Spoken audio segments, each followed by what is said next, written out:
Welcome back to Why Blank Lost, which this week is Why Erika Won. Mm-hmm.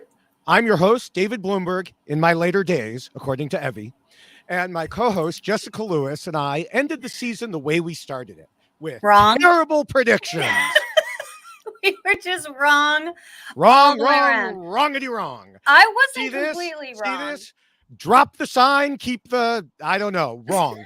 Yeah. So I thought Xander would win. Jessica, of course, thought it would be Deshawn.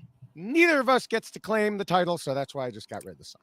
Well, I was correct, and I do appreciate the props that you gave me on your TikTok for my read on the Xander edit. So thank you for that. So at least I can say I did well there. But there is a lot of things that I think we will be discussing in relationship to the edit and in relationship to the interviews and this podcast. I think it all kind of culminates nicely as to why this podcast is very significant. Because the edit does not show you everything. I'm sorry. Wait, I'm just finishing up. What my is happening? Champagne. Sorry, I Jeff ordered another round. You didn't include me in this. I just brought my beverage, which is not champagne. It's a little bit early there, Bloomberg. Hey, it's after lunch. I fully support this. I really do. Yeah. Good for you. But you should have sent some pizza my way. I sent you a banana. Pizza doesn't travel as well. You could have ordered me pizza. That's true. There was a lot of drinking and pizza at that moment, I will say. Yes. And then Tiffany's over there going, just leave the box here, I know we're probably jumping around, but you brought this on yourself because you were eating pizza and drinking champagne without me. But I do think that although I appreciated the immediacy of the moment with that, finale, if you will, as opposed to going to LA and then revisiting things, I did see another former Survivor player tweet about his inability to have answered any questions in that moment. And I do think that just looking back at my season and looking at the three individuals who were in the final three and just seeing the emotional toll that moment took on them, I don't know how anyone could be in the right mind to actually sit there and function and answer questions, especially if you came in thinking, I have a shot at this, and then you find out immediately, I just lost $1 million. I don't know how Xander and Deshawn could have made any coherent sentences in that moment. I just don't know. Yeah, I mean, and yeah, we are going off a little bit here. Sorry. But no. The thing is it better to find out then, or I think I always got the read that Ken kind of thought he won up until the finale. So he went months and months and months thinking he won, and then had the shoe drop on him. So I think it would have been better for him to know that sooner. And I don't Especially disagree if with you made that. any big purchases. Well, that's true. And I don't disagree with that. But I do feel like it has to be very such an emotional moment to have to be going through all of that and then to have to answer questions. It seems like a lot. But yeah, of course, the thing was, it's not like they had a choice. This wasn't the twist that Jeff just kind of thought up for the heck of it, So. Oh, right. Yeah. But I did think, and I'm taking this further on a tangent. I did think, and I put this on Twitter, it would have been interesting to see that kind of post-finale show, like on certain other seasons, like the two that Russell played in. That would have been highly amusing, I feel like. Yes. But I don't disagree. Yeah. Anyway. Craziness. So going back to, and speaking of Ken, actually, going back to what you said, for people who didn't remember last week, you had said, well, the edit that Xander was getting was very similar to the 0 vote edit that Ken got on your season. Yes. My prediction, on the other hand, was based entirely on a bad read of the edit. I just put too much stock in the editors trying to force feed Xander on us, even though I had been noting that he didn't do those things. So I basically went against myself. Oh, yeah, you did. You absolutely did. Yeah. You did not follow your own rules. That's right. And then look what happens. Yes. You were wrong. Yes. I really should have figured it out going back to when Tiffany was eye rolling about him in the later days of Yase, when he was telling her about the idol and everything else, and she's sitting there going, "Yeah, I know, Yeah. But this all leads to the more important point that instead of the edit propping up the person who didn't win, maybe they should have spent some of that time on the accurate story of the person who did win. Right. I feel really bad for Erika because I do think that the community that you're reading tweets and just different responses on social media, people were kind of up in arms thinking Xander should have won, and they believed that Xander should have won based upon the show that they watched. Certain members of the community, yes. Well, and that's what I'm saying. So I'm talking about those individuals that are just straight. I only watch the television show. Right. I don't read anything else. I don't try to put together any information, kind of like a podcast that I know about, where you take all of this extra information to try to figure things out. Some people just don't do that. And I don't blame them for not wanting to do that. But I do think that you rob the actual winner of what they deserve. And that's a true story about what they did in the game. So then you don't have people watching the show being angry and confused as to why Erika won and Xander didn't win when Xander did all of these things, but she did a hell of a lot of things too. Right. And we just didn't see it because they decided to tell a different story. And to me, I just think that's very unfair to Erika. Yeah. I mean, having a purple edit like she did for much of her game can lead to the situations like you described and like she said in some of her interviews. She was wondering, am I not getting the winner's edit that people normally get? Am I destined to a lifetime of having to defend why I won Survivor? Right. And, that's where we come in to explain it so she doesn't have to spend the rest of her life doing it. It's a service that we provide free of charge. And we do that by comparing her game and the games of the others in the finale to the rules for winning I originally wrote way back after season 1 and have been updating ever since. We'll look at all the information available to us from what we saw on TV, interviews, social media, Ponderosa videos, and even a few questions I was able to ask an unnamed mystery juror. Oh, wait, is this your deep throat Survivor person? I'm not saying it is. I'm not saying it isn't. It's possible I've had more than one contact somewhere. Oh, look at you. This. Yes. Anyway, to anyone who wants to see the most recent version of the rules can go to our dedicated page at robhasawebsite.com/yxlostfeed. That does not list, that page lists many things, but my secret contacts are not among them. Wouldn't be much of a secret then. No, it really wouldn't be.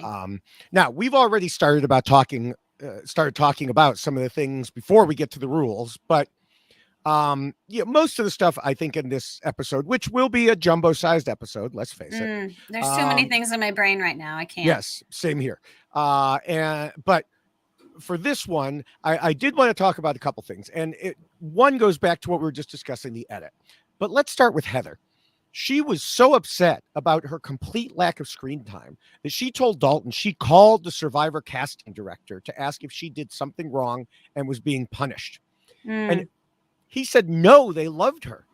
But the thing that annoys me was what he followed up by saying, which was the first part of the season, everything was based around an advantage or something of that nature. And while others in her tribe had those storylines, she didn't. And of course, they never went to tribal council. Yeah. Jeff says over and over again, the most intriguing part of the game is the social interaction. But then once again, his actions speak louder than his words when they choose to focus all their TV time on advantages instead. Yes.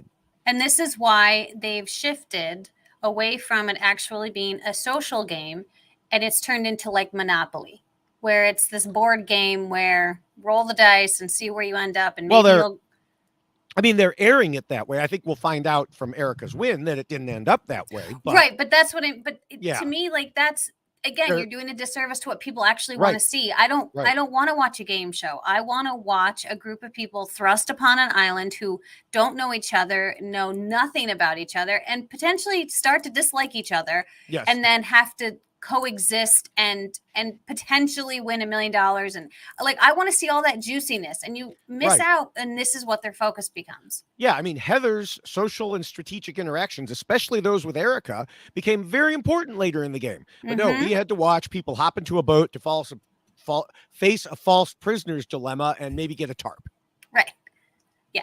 Who cares? And obviously the same thing applies to Erika in terms of her overall edit, which we've already started discussing.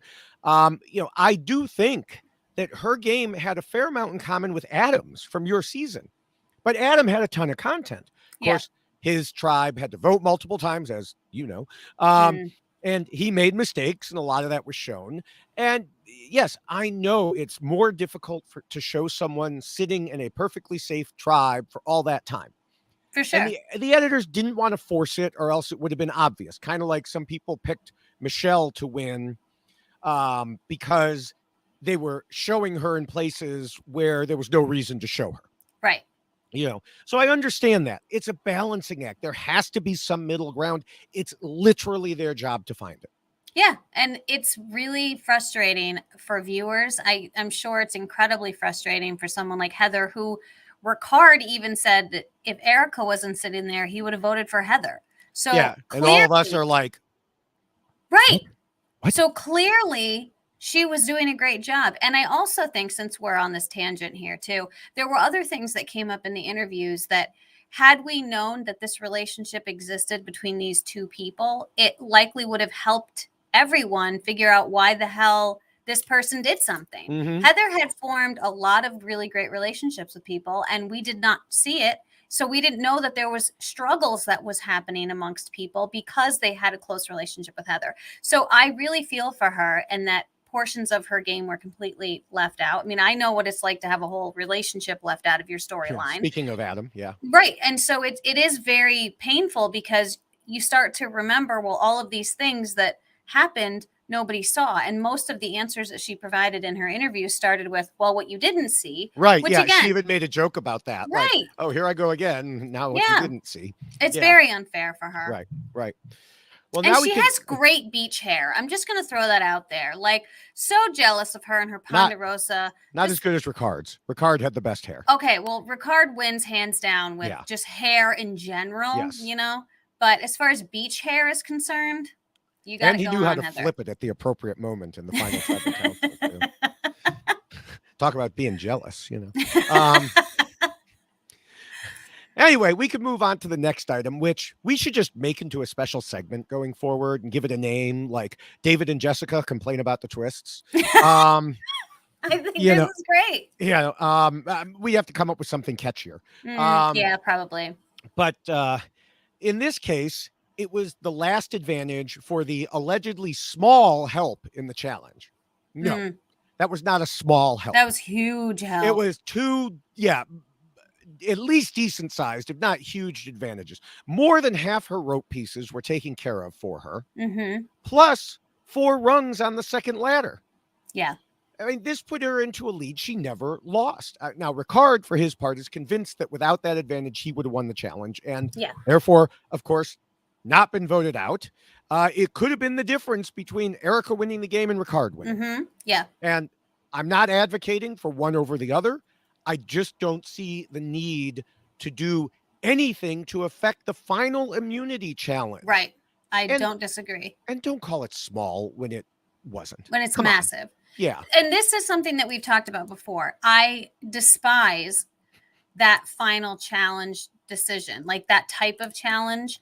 I want to go back old school when it was purely will and strength that you had to have at the very end in order to continue on. The game where you have to just Borneo, put your hand on this post and stand on these 2 uneven posts like they did in Australia, and just how long can you suffer through this? That to me is fantastic, because I feel like you're on a much more even playing field. When you take Rob people Sesternino may disagree with you on that. He probably would, but here's the thing. What do we know about these final individuals who are competing in this challenge? Heather, not very good at challenges, right? And she's admits that, and she knows that, and it's something that Beth had talked about all season long, that she's hanging in there. So, okay, so now we're picking a physical challenge for the final immunity. We're giving someone an advantage who is also a smaller in stature individual than the other people that are competing. And so I know that they try to calculate some of these things into it, but everything has to be physical, and then we have to do a puzzle. Like, why don't we try to find something that just really is about pure will and desire to stay in the game? We saw how great Heather did at a challenge like that, an endurance challenge. She killed it. But now we're going to go straight up physical and then a puzzle. I can see that. I don't mind having something that's a combination physical and puzzle, because it gives different aspects of things. If there were a way to combine will plus physical and puzzle, that would be good too. I don't know how you would do that, but I don't know. But yeah, throw as much of it as at them as you can. But don't give them an advantage on that final moment. Right. Exactly. All right. Okay. Did you have anything else you want to discuss before we get to the rules? There's so many things we could kvetch about, but I'll move on. Okay. All right. Well, then we need, before we move on to see how Erika and the others did, we need to mention that these very rules come in a shorter and much more colorful. Oh, this isn't good if I can't speak already. Listen, I can't either. There's too much. Yeah. Too many words trying to come out. Colorful version in poster form. Go to robhasawebsite.com/yxlostfeed. Scroll down. If my thing will do it, scroll down. There we go. And you can click on the poster and order that. In addition, of course, we have them in t-shirt form, which you can see on the screen or on me, or the checklist version, which is on Jessica. Ta-da! See how we coordinate things, and we didn't even have to plan that. I did consider trying to wear it backwards because it does say Y blank one, but apparently that wouldn't have worked out well. You can see that on the mug. You could see the other side much more easily than Jessica trying to turn around in her seat right now. I'm not doing that right now. Yeah. Things will fall over. It will be terrible. I'll break something. There's a lot happening that people don't see on the other side of me. So yeah, it's like I said, go to robhasawebsite.com/yxlostfeed. All right. I mentioned earlier that Erika did not get the winner's edit that people normally get, and she wondered if she would have to forevermore defend why she won Survivor. But she won't need to do that, because by the time we're done, she'll be able to point people to this podcast. She didn't come into the finale as the biggest threat or the person seemingly most likely to win, but she had set herself up well, even if it didn't all make it to TV. It's time to look back through everything we did and didn't see as we figure out why Erika won and Deshawn, Xander, Heather, and Ricard lost. Oh my God, there's so many to talk about. Yes, there is. All right. Then we will start with the first and most important rule, which talks about the need to scheme and plot. While we didn't see as much of Erika strategizing in this way, I think we can look back and see that it did indeed happen. We know she obviously made a tight duo with Heather, though, again, not because we got to see it, just because we were suddenly told about it. She also made inroads with others. In our Why Nasir and Evie Lost podcast, I noted the number of times we heard Erika referred to as sneaky or some variant. And I asked at the time, could we be getting the Erika is schemy claims because they need to explain how she makes it to Final Three? Turned out the answer went even beyond that. Now, in entertainment, there's a rule. Show, don't tell. Okay? Yeah. But it seems like the Survivor producers don't know how to do that for this kind of game. Maybe it's why Jeff always advocates for big moves, because they don't know how to show anything else. That they can show. But time and time again, we've seen that they don't know how to convey the smaller moves. So this was their ham-handed way of telling us that she was playing the game, even though they weren't showing us her playing the game. Yeah, and I do understand that it can be difficult, but I also feel like there are nuanced ways that they could have done so, because we did learn from Erika that she was very aware of herself coming into this game, how she interacted with people and what she would present as. which was essentially like a smaller individual who appeared young. And I love that she called herself an intern, but she was actually running the actual meeting in the boardroom kind of situation. She was very aware of herself, which is great walking into Survivor and knowing that. And she took that and formulated that as part of her strategy to play the game in how she created her relationships with people and who she decided to kind of lean towards and try to maneuver herself around. And she was very aware of the dynamics of who was hanging out with who and who was becoming close with who. And she did all of that as part of a pre-planned strategy, if you will, which is impressive because most of the time when you walk into Survivor with an idea in your head, like this is what I want to do, it doesn't always work. But I think Erika was able to manage it incredibly well because she took a lot of her real world experience and put it into her game of Survivor as part of her strategy. And it was really incredible. But yes, they need to figure out how to show that. And I think there's ways that they could. Yeah, I mean, Erika told Rob there was not one particular move she made, but rather a slow climb to set herself up. Now, of course, regular listeners know this is something we preach over and over again. The game is not about big moves, but about all the little moves. And it helped her win the game, but she didn't win the edit. Yeah. Now, another aspect of her play that helped her game but hurt her edit was she said in interviews that she didn't have a big ego when it came to wanting to appear to be, the best of all time or anything. She was willing to work with others to put out ideas, let people see she could be a number for them, sway decisions without seeming to be in control.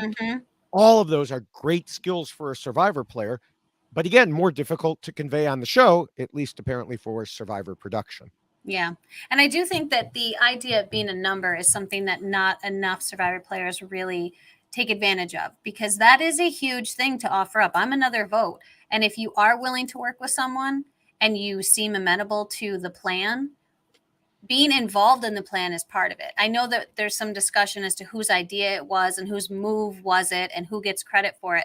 I think in the end, if you're part of it, it becomes easier for you later to then make those moves because you've shown, hey, I've been with you all of this time. Now this is something I want to do. If you're amenable to a group think idea early on, I think that helps you later on. Yeah. Yeah. Erika also explained in interviews that she was always thinking ahead. For example, she told Mike Bloom she didn't focus on what helped right at this moment, but what could help her a few moves down the line. That's why, as another example, she didn't move to take out Ricard at Final 7 when she talked about the idea of having people you can trust being more important than taking out the biggest threat. That kept the threat in front of her, and he wanted to work with her. Right. So you had Danny and Deshawn calling the move idiotic, but it worked perfectly for Erika. Yes, I mean, as far as her game was concerned, it was great. It might not have worked for Danny and Deshawn's game, but for Erika, yeah, great.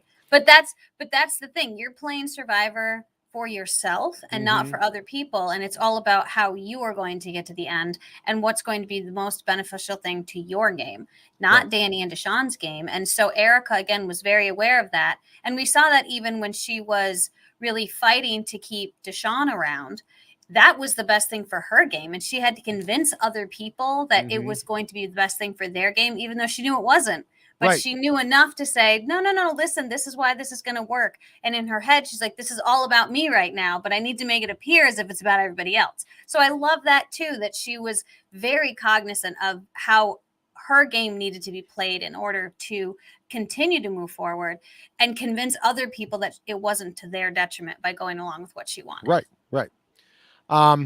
Now, speaking of her convincing people, another thing we didn't really get to see was when Erika, Heather, Xander, and Ricard came together as an alliance, it was done intentionally, according to what Erika said in interviews. And also, I think what Ricard said. I know that I, for one, said it seemed to essentially be a marriage of convenience, based on what we saw in the show. Like these people got together just to do one vote, and then all of a sudden they were like, woohoo, we're in an alliance. And I was like, no, you're not an alliance just because you voted together once. It turns out they knew more than I did. But she says that she began building a relationship with Ricard at the Verge, and then the split tribal council gave her the perfect opportunity to work directly with him to boot Nasir. Meanwhile, she and Xander built a really close relationship, starting when the alliance of Shan, Liana, Deshawn, and Danny just up and walked away to leave those two sitting there. And, so that's when they agreed they didn't like their position. And she made him feel like he had some control.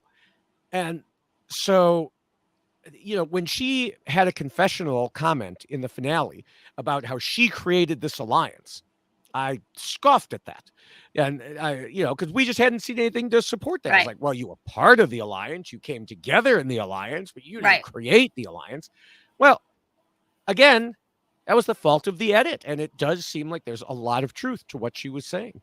Yes. And I do think that she took advantage of a situation that was also presented to her, because she did realize she's at the bottom. She did realize other people were too. And that moment when those 4 individuals walked away and left she and Xander on the beach by themselves was a very key moment, I think, in her processing. Like, this is what's happening. And this is how clear it is that they're willing to toss us aside and almost do it in front of us. Like, we're the cool kids and we're going to go over here and talk about you and you're sitting over there.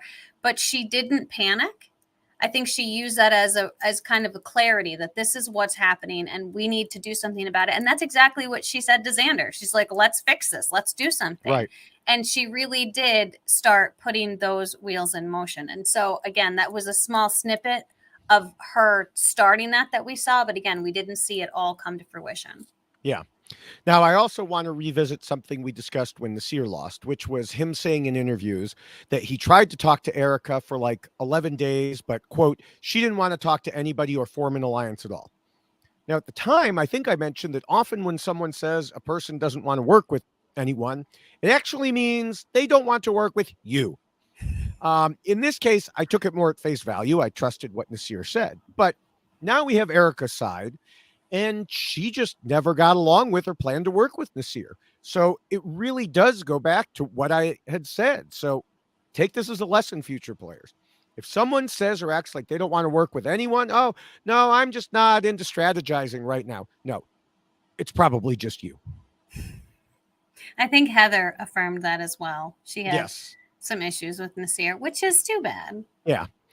Now, Erika noted at the final tribal council that she was never out in front, never quite at the bottom, always on the right side of the vote. And the fact is that other players noticed this.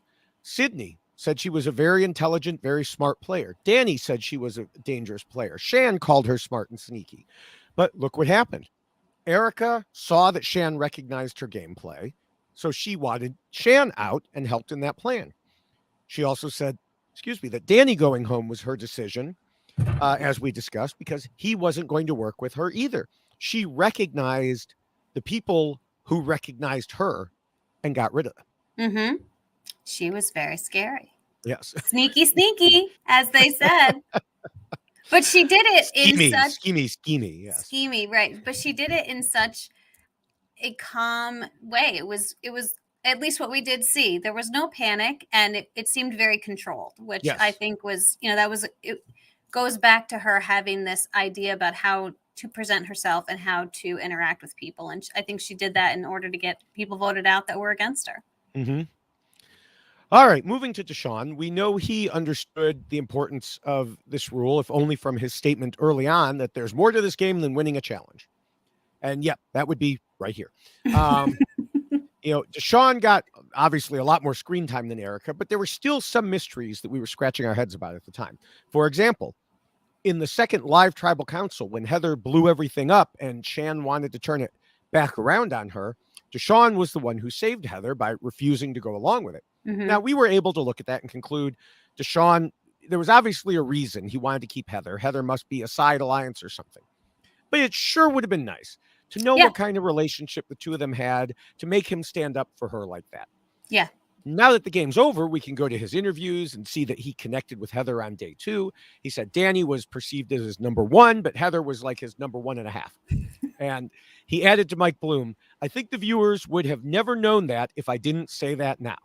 Yes. And he's right. I mean, we did figure it out after that tribal council, but we're smarter than your average bear. Well, so. Right. But this goes back to what we were complaining about before, is that if you're just a viewer who's watching the show, that moment can be very confusing. Like, why is he going to bat for Heather? Right. What has Heather done for Deshawn that makes him desirous about going against Shan, who seems to be very close to him? And now all of a sudden here comes Heather. And I think that would have been a great thing for all of us to know as part of the story, especially since Heather and Deshawn ended up going head to head in fire making, and it was really intense and a really incredible moment. How much better would that moment have been to know that there is this friendship that they both shared and this closeness that they shared, and now they have to go against each other? Didn't see it. Yeah. Why would we want to know that? That's not at all interesting. Right. Now, sorry, Deshawn, keep complaining. Yeah. Deshawn also built other relationships, such as with Evie. The problem was it never really got off the ground because they couldn't have a normal vote to, kind of gather themselves. It was something happening, and then the split vote, then they just couldn't have a calm time. So, we saw it, and obviously we saw his core alliance, and we saw that come apart. So, yeah, he was definitely strategizing. Yeah, and he came into the game desirous of having almost an approach. There was the devil on his shoulder he was referring to, that he wanted to appear to be this very friendly, nice guy, social, and really willing to be friends with everybody, but then wanted to be secretly wreaking havoc. And I think that he tried to do that a couple of times, and unfortunately... We might get to that in another rule. I know. I can't imagine which rule it would be. But I think that this, again, is a good example of people who come into the game with a plan. And we just talked about Erika having a plan, and it seemed to work, but it didn't work out for Deshawn the way that he wanted it to work out. And so he had a good idea, and he attempted to bring it all out, but we'll get there. Yeah. All right, moving to Xander in third place. We know we were specifically shown Xander saying things were strategic decisions on his part, almost as if the producers were forcing this idea down our throats. Did I say that ever before? Yes, I did, because that's why I predicted Xander as the winner. But the reality differs somewhat compared to the TV version. As Ricard told Dalton Ross, Xander didn't have the gameplay because basically everyone else was telling him what to do, where the votes were going, whether to play his idol, etc. I have to say, if you're getting that much information, you are doing something right. That doesn't take away. That's not all negative. If you're, lots of times we'll say, oh, he's getting or she's getting information from all these different places that shows they're playing well. And that part's true. But it's not what it wasn't setting him up to make bigger plays that could, or even smaller plays that could really show that he was a force in the game. Well, one of the things he talked about in his exit press was how he wanted to come in with this persona of the surfer dude, if you will, because he had the hair. Right. He is an incredibly intelligent individual, just looking at his bio, but he wanted to present himself differently. And he even admitted that perhaps he did too much of a good job as presenting himself that way, because then people just kind of assumed that that's all he was there for. He wasn't there to strategize. He wasn't there to really make big moves or make things happen. He was there to go along with whatever he was being told to do. So he was too good at putting on this persona that he really wasn't, but unfortunately it certainly backfired on him. Yeah, he told Mike Bloom, I guess it worked to the extent where people did actually believe that nothing was going on upstairs. So, I mean, yeah. Now, he did some other things as well, similar to Erika. He said he marketed himself as a vote, but kept Ricard as a shield. He wanted to show the jury that his moves were calculated. But there were many things about that the jury, they just weren't buying, which we will get to. Put a pin in it. Yeah. So we can move on to Heather. We've already talked about her invisibility, making it more difficult to assess her situation with this rule, and quite honestly, with the rest of the rules. She told Dalton Ross, I wish they had shown me being a part of coming up with the plans and where to put the votes. Erika and I would sit down and say, okay, let's figure this out. and we would draw holes in the sand. Okay, if you can get Danny to see the vote this way, I'll make sure this person does too. And then that way we can cover it if this person plays the idol. We did that through every vote, and we're on the right side of every vote. So I wish they had shown more of that for both of us because, she earned that credit too. Right. And I think that gets to a situation that's similar that you had. You thought, you've said on this podcast before, you figured Adam won. You were super tight with Adam. Therefore, that relationship would be shown. Right. Very similar thing here. Erika wins. Heather super tight with Erika. They eventually, at least they didn't erase their whole relationship, but they erased a lot of it. Yeah. Well, and the thing that's interesting is the dynamic that Heather and Erika shared in how they were dealing with other people was very similar to what Adam and I were doing, because Adam was very close with Zeke and people that had been on his tribe originally. And I was very close with people on my tribe, obviously, especially Ken. And so we both had those other individuals that we were kind of responsible for talking to, kind of seeing where they're at, and then bringing everybody together. And yeah, you don't get to see it. So Heather, call me. We'll chat. Yeah. I know what it feels like. You know what? If she came on this podcast, she'd get more airtime than the entire season. I know. It's so sad because she really deserved to get everybody who goes on Survivor. Right. You deserve to be seen. Not everybody. All right. Yeah. We won't go there. We went there a couple of seasons ago. Anyway, the thing was, as difficult as this may be to believe, and you mentioned this earlier, Ricard said in interviews he thought Erika and Heather deserved to win the most. Right.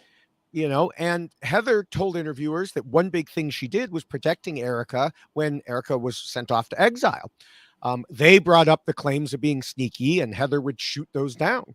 Now, of course, on the flip side, this is contradicted by people like Liana using the word clueless as her word association for Heather with Gordon Holmes. So it leaves us hanging a little bit. I just think that some players like Ricard and Xander believed Heather was actually playing while others clearly did not. Well, and I do think that there seemed to be a divide on this season too, with certain players who were very willing to become close to individuals and not close to other individuals. I think someone like Ricard, we were able to see he kind of spread himself out across the board, right? Like he formed relationships, and I don't want to jump ahead too much, but I do think that this is something that this season seemed kind of heavy on, that there were those individuals that were like, nope, these are my people. These are this is my alliance. I'm only going to really play with these individuals here and not those people over there. And I think that unfortunately has a very negative effect on the perception that you have of that person's game, because you really haven't taken any time to truly get to try to even play the game with them. Yeah. And you brought up Ricard, so we'll close the rule with him. He was definitely one of the schemiest people this season, which is a compliment. He aligned with Shan very early. He aligned with Sarah, but Shan wanted Sarah gone. So Ricard let her go as a show of good faith in their alliance and to screw over Jessica's pick. Yeah, thanks, Ricard. It's Ricard's fault. Yes. Damn it. From there, he essentially became the idea person, and then Shan would enact the plans he came up with. And, the two of them were basically inseparable at the time. And Ricard noted in the episode 3 Tribal Council that personal alliances were the most important thing, and he had to work with people he trusted. That really continued throughout his whole time in the game. Yeah. Ricard was incredibly meticulous and specific about everything that he did, the conversations that he had, and who he had those conversations with. You could almost see his brain processing as he was being told information. And I loved that he never moved too soon. If he needed time to really think about it, he even told Shan at one point when she had shared with him that he was the target, that he needed time to process this. And I think it was really great that he was able to kind of take those steps back and really think things through to try to determine the best thing for him. And I love that he was able to take what people were telling him and then know the consequences of it. And that's how much he was thinking ahead. When Shan shared with him, we can go after each other at 7, he was like, wait, no, because I know what that means if we do that. That means I go home at 7 and you get to stay because of the numbers. But I love that he was constantly processing those things and was always thinking, game, I need to move ahead. Game, I need to move ahead. I have these relationships, which I've done very well at forming them. But the most important thing is, how do I get further in the game? Yeah.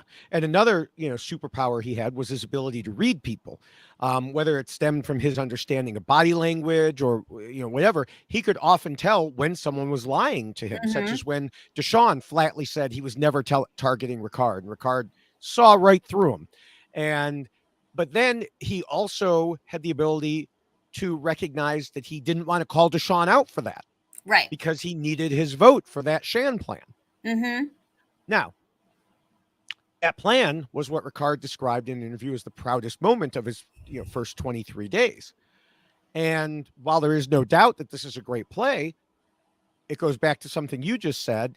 Some have questioned whether it was made too early, which leads us into Rule 2, which says not to scheme and plot too much and to keep your scheming secret. Now, you've already kind of answered this, because the problem is, from his point of view, I absolutely understand why he did it at that time. Yeah. He explained it to Rob, much like you just said. If they had taken Erika, okay, that's one of his people. Yeah. And it leaves Shan's people intact. Doing the math is, I'll just say it ends up with a negative. Yes, and he's subtracted out. Right. Now, I don't know what more he could have done. I guess maybe he could have tried to convince, Shan to target Deshawn. But she didn't want to do that. So he found himself in a not so great position. He probably didn't want to turn on Shan quite that early, but she kind of forced it on him. Yes. And that's the thing with Survivor. There are components of this game that become reactionary, and you have to react. So you have an idea, you have a plan. This is how I would like to see the next vote move forward. But then all of a sudden, somebody over here does something, and whoa, timeout. Now that's really going to change everything, which is exactly what happened. He can't control what Danny wants or what Deshawn wants, but he knows that he can get information from Shan. At least he knows that he has a relationship with Shan. And so he can only utilize so much of what he's being provided. And the fact that Shan came to him and shared this with him, well, now I have to do something with that information. I can't not, because I can't run back and talk to Danny and Deshawn about this, because I'm not part of this. They want me gone. So it puts you in a very reactionary position. And if you don't react, well, then you're going to find yourself in a lot of trouble. Granted, he won immunity that time and he didn't need to then worry about it, but you still have to worry about it for next time. Right. And so I do think that was another great component of his game, that he was able to take moments where maybe you should hold off and not move so soon. But in that moment, based upon everything that he's described, 100%, it makes sense that he did it when he did, because otherwise he would have been out as soon as the two were not immune. He would have been found walking out the door much sooner than 5. Yeah, and it especially makes sense knowing that he had found himself that different alliance with Xander, Erika, and Heather to take over the majority. Right. At the time, as I said earlier, we thought it was just kind of a group of extras that happened to come together, but this was something that he and Erika had been working on. Yeah. All right, so going backwards up the finishing order, it might first seem like Heather didn't scheme and plot too much, but actually there were instances of it happening. The clearest was when she turned the Tiffany Tribal Council live for no reason. Right. She got worried about being the backup, and also wanted to boot Nasir or flush his idol. So she tried this last-minute switch that just got out of hand. Now, the thing is, despite what we hear on TV, live tribals almost never work. And this just seemed to be unnecessary paranoia. It was shut down. And, the funnier thing was that the next day, Nasir called her out on trying to turn things against him, and Heather denied it. First, she said, "Oh, I didn't vote for you," which she then echoed in her post-game interviews. And that was true. But she was the one who threw his name out there and tried to turn everything on him, which is worse. So I did find it funny that Heather still said that in the interviews. I didn't vote for him. No, you didn't vote for him, but you tried to get everybody else to. No, but that was a very funny scene. Yeah. And then she tried to get Evie to back her up. And instead, Evie told the truth. You know, so basically, Heather threw herself under the bus. Yeah. Yeah, that was frustrating, but fun at the same time. Yes. Now, then that led directly into the split tribal council. And then we had the scene where Shan said to Heather and Erika that she wanted to make sure their plan to oust Nasir wouldn't turn on her or Ricard. And Heather responds, well, it might. Yeah. You know, and I was watching with my son and he just said, like, why would she say that? Yes, you always want to be very amenable and agreeable. Yeah. Unless, of course, you're Ricard. You have this uncanny ability to just figure things out much faster than normal human beings can. So now, as much as these were amusing situations, they didn't end up mattering and hurting her, really. And other than these, we didn't see anything to indicate too much scheming and plotting, though, of course, it's the same thing. We just didn't see much of anything. We do, of course, know that she was part of an obvious duo, but it was a duo who didn't appear to have power through most of the game, such that nobody was worried about it. Which is fascinating to me. Right. Even when she went out in fire making, it wasn't like they said, oh, we need to get her out. In fact, Xander kind of wanted to keep her in because he thought that her argument would dilute Erika's arguments. Right. So, yeah. Well, and the thing too, that again, with the being an obvious duo, I'm not sure why she and Erika were kind of discounted, because that's 2 votes. So if you know that those 2 individuals are voting together, that's 2 more votes in a smaller game, not very many people left. That makes a big difference when you're really doing the numbers. And so to kind of be dismissive of that is, I find very, very fascinating that they were able to make it all the way basically to the end. Yeah. Yeah. Now, moving to the guy who put Heather into fire making, I didn't have any specific instances of Xander doing too much scheming, but there were discussions in interviews about how he was often open about considering all the possibilities. And that left him in a situation where sometimes people could have said, well, you thought about saving me, but you didn't. And therefore, you know, and even, you know, Ricard said something like this. I also think this played into the way the former Yase felt about him in terms of how he essentially abandoned them shortly after the merge. Yes, he said it was doing it for his own game. And yes, it's quite possible that they were going to throw him to the wolves at some point. But it just came off as backstabbing too soon. Yeah, but I want to spend a little bit of time here if we can. Just because we're moving on. I do feel, I don't want to know if I feel bad for him in this situation, but here's someone who got stuck with an idol. And I say stuck because of the way that it was provided to him, if you will, that everybody knew about. And everyone knows about this idol. And all of a sudden, the people he's playing the game with feel some type of, like you should play that for me. And then that becomes almost to his detriment that he has this, because they're looking at it as, well, no, you should want to save me. And I don't know why anyone, and I understand that we've had seasons and I was saved by someone else's idol. Like, I totally get it. But to have that work against him so negatively, I think it's kind of shitty, really, that was held. I'm sorry, I'm just going to say it, like that people held it against him. Like, you weren't willing to share your idol. Aw, come on. You know, and it's like, well, why should he? It's his idol. Well, he wants to make it further. Yeah, I had planned to discuss this in the 7th rule, but we can mention it a little bit here, because I think part of it is he had told them he would do it for them. So and that's okay. And then I get that. Like, if you make it too, if you say I'm going to use this for you and then you refuse to use it for them, right? Well, it's the same as saying I'm going to vote with you and then not vote with them. And that's where I think he wasn't good about towing the line. We're just thinking maybe I will. We'll talk about. I'll process it. I'll see if it's something that's going to work out. So so I can see if you went a little too far with it. And the other thing he could have done, if he didn't want that attention, then burn the idol. Yeah. You know why? I mean, if now maybe he didn't realize it till it was too far along in the game, But yeah, then at that vote where it looked like Evie might be voted out, but it was actually Sydney. Use the idol, save Evie. Evie will be like, "Woohoo, you saved me." Tiffany will be like, "Woohoo, you saved Evie." Okay, you've rebonded together, and you don't have the idol anymore, so you're not seen that way. Yeah, I think that's a good point. I like that.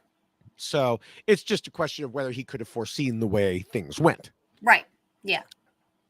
So, all right. Well, going to Deshawn, we heard and saw more of him going against this rule. Back in the Love You days, he was apparently in an alliance with Erika, but also wanted Erika gone enough to attempt a challenge throw. He was somewhat in alliance with Sydney as well, but she told Mike Bloom in her interview that he was paranoid. And of course, all that was passed when the merge arrived, but he obviously still had some issues. Earlier, we discussed whether Ricard moved too soon against Shan, but all of that was precipitated by Deshawn wanting to move against Ricard when there was no reason to do so yet. Right. Yeah. I mean, I know Deshawn worried about being in a situation where they would get to Final Five, and it would be Deshawn and Danny versus Shan, Liana, and Ricard. But there was plenty of game to go before then. For sure. And they should have taken a few pieces off the board before targeting Ricard. Yeah. And, I think this goes back to Deshawn thinking he had people who he didn't really have. But, if they had knocked out the people who would become Ricard's new little army, then his alliance, that is Deshawn's alliance, wouldn't have turned in on itself and crumbled. Yeah, he kind of jumped the shark on that one. Yeah. But I also think, though, that's interesting here because he's targeting Erika, but he also has a very close relationship with Heather. And so is he mindful of the relationship that Erika and Heather have, so much so that he's willing to almost risk like going to, wanting to vote out Erika? So it's interesting. I mean, we know what his opinion was when he was talking about if Shan doesn't like us voting out Ricard, where does she have to go? She'll have to come back to us. He might have had the same thought about Heather. And that's what I'm curious is sometimes I feel like Deshawn got so kind of set in his ways that he wasn't willing to work it all the way through. Like we were talking about with Ricard. I think Deshawn was very desirous of playing a strong game, and he had the full potential to do so.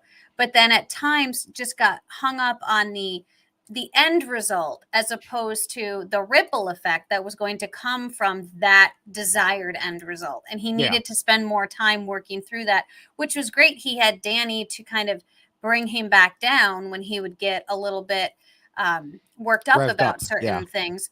But unfortunately, I just feel like it just kind of kept happening with Deshawn. And then that's what ultimately became kind of a focus of his game. Yeah. I mean, Deshawn tried a few things after that didn't really work. He lied directly to Ricard and claimed not to have targeted him. But as we mentioned earlier, Ricard knew the truth.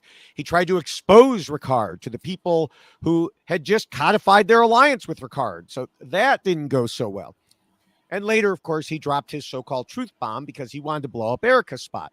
But he ended up blowing up his own spot, or as I said on TikTok, burning down his own house. And then people didn't want to work with him. Now, I know he didn't expect to be there. He thought it was almost certain that they were voting him out. But that wasn't going to help Danny either. And Deshawn later admitted in interviews that it was a poor move. Yeah. So as for Erika, we have a couple of situations that could go either way. Now, we, of course, saw barely any of it, but it seems like Erika's scheming in the pre-merge was seen by others as being too much, given that Deshawn pushed to throw the challenge. Now, was it really too much? Or was Deshawn paranoid, as Sydney called him? We don't really know. And unless we see the, unedited film, we'll never know. Right. But also in the pre-merge, we heard from some players that Erika, as we mentioned earlier, didn't talk a lot of game with them. On the one hand, that seems like a bad idea, as we discussed at the time.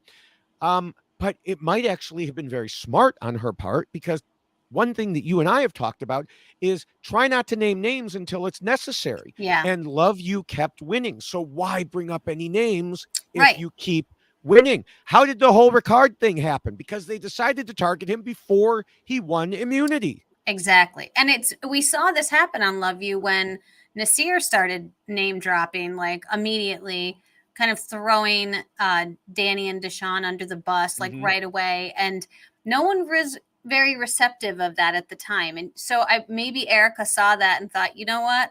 There's a time and a place to really do that. And we're just going to wait until it's necessary. Now. Right. Yeah. It is interesting that she somehow managed to get a reputation for both not scheming and doing too much of it. Yeah. They called her sneaky multiple times. Yes. And not the good kind of sneaky like Kelly. No. So, all right. Well, later in the game, people have given Erika props for turning the Shan vote into a split vote that ensured she would be safe. I have to say, I am still not convinced this was necessary. And we may be looking at it with like 2020 hindsight bias. The way I saw it, a perfectly fine plan was presented to Erika, and she decided to then modify it instead of just going along. I understand that if Shan had played her idol, it could have come back on Erika. But I worried more that Erika was going to blow up her game and ruin the plan by drawing attention. Now, it seemed to me like there was more risk of that than there was of Shan actually playing her idol. But of course, I don't know that we've gotten the full story of that situation. So it may have to be another thing that's just left as a question, because things worked out pretty much perfectly for her, despite whatever risk I thought was there. And that's the interesting component of Survivor, where it's, if the result turned out the way that the result was intended to be, well, then it was a success, right? If it hadn't worked out the way that was the intended result, well, then she would be being ridiculed for it. So it is interesting to just see we're kind of results oriented thinking at times, but it did work. It was a very creative way to approach that particular vote and added a layer to it that wouldn't have existed otherwise. So at least we can say she's thinking through things and she's thinking ahead, just in case this happens, what type of negative effect would it have on her? Potentially could send her home. And so she is being selfish in that moment, but not letting it appear as if she's being selfish. Like, let's do this because it will make more sense based upon X, Y, and Z. So at least there's some very fluid arguments that are being put forth and reasons for the game, as opposed to just, this is what I want. That wasn't how she presented it. Right. All right. We can move to the third rule, which tells players to be flexible. I would say that all of the final five were flexible about how they played at one point or another, though some also had moments where they went against it. Erika, of course, did well here, as it exemplified a big part of her game, staying low on the radar, letting the big threats pick each other off, and aligning with people to move herself along. In fact, not only was she flexible, but she understood the importance of being with others who would also be flexible. As one example, we talked about her pushing to get rid of Danny instead of Deshawn. Well, she knew that Danny was steadfast. He would want to play a certain way. Deshawn could feel one way about you today and change it tomorrow, meaning she might be able to work with him. It didn't quite work out the way she planned, but it was a good idea. It was definitely good in theory, yes. Yeah. You know, and indeed, Deshawn had multiple side alliances. He had the core four. He had Heather. He sort of had Erika, maybe. He could have had Evie, but he wasn't always so flexible, as we saw him get upset at Yase for writing his name down in the Sydney Tribal Council. And he vowed not to work with them again, though that probably stems from a Rule 4 issues that we'll get to in a minute. Yeah, and I do think it's interesting to see the difference between how Erika would handle situations like that versus the way Deshawn handles situations like that, where her flexibility was in response to things that were transpiring around her. And it didn't seem to be, and I know we're going to get there, an emotional response to it. It was more practicality. How do I move forward from this moment? Whereas I think Deshawn struggled with that. So he wanted to be flexible. There were some other components that were connected to it that made it more difficult for him to actually appear to be flexible. Yeah. Now, I would say that Xander was pretty flexible as he bounced around looking for allies after dumping those from Yase. He even tried to work with Liana at a couple of points. Aggressive word. Dumping. Well, he did. He dumped him. Get out. Talk to the hand. And, you know, Heather was in much the same boat as Erika, and I don't, unfortunately, have much more to say about her. Do you have anything to add for Heather? If not, what do you think about Ricard? Well, I will jump back to Xander for just one moment because I do went think too quickly. I you were overwhelmed you just with jumping. Listen, we're like 59 minutes in. We still have a lot of stuff to talk about. So no, but I do think that Xander was someone who, though he appeared like he wanted to be flexible, I do think that he was ridiculed again for being too flexible, because it was one of these, Yase thought that he should stay with them. As you were saying, he dumped Yase. Well, he was being flexible, right? By keeping his options open and considering other potential alliances and other people that he could play the game with. But was he, or was this another case like we said with Liana? Liana burned her bridge with Yase, and we said, and we criticized her for that. He did something similar. I mean, we heard from both Evie and Tiffany that he refused to even talk to them. Yeah, at one point. Right. So you can be flexible and look for new allies without dumping your old ones. And that's what I'm saying, where it's the perception becomes reality, right? And if you are being perceived as dumping someone, if that's your plan, like I want to keep my options open, as we saw with Erika, I want to keep my options open, I'm going to go talk to this person and talk to that person. You have to present it in a way that appears as if you are keeping everybody's options open and everyone's thoughts and ideas as part of your plan, as opposed to this is all about me, which again, Erika did that very well. So I think that was part of Xander's problem with being flexible, is that he was very flexible, but he didn't present it in a way that appeared as if he had everyone's best interest at heart when it came to Yase. So as far as Ricard is concerned, I think Ricard is incredibly flexible, because he really did, as we've talked about, work through all of his options. You've already talked about Sarah. He wanted to work with Sarah. He loved Sarah. He said she was a challenge beast. I wish that he could have worked with Sarah. I thought that was going to happen. I saw it on the horizon. I'm like, they are going to work together. That's my winner pick. It'll be lovely. And then he decided that Shan's relationship was more significant than his relationship with Sarah. And so he was willing to let Sarah go. And he did that based upon what would be better for his own game. And we saw that happen a lot with Ricard. He was able to formulate relationships with people and then come to a point in his game where that person is no longer necessary for me.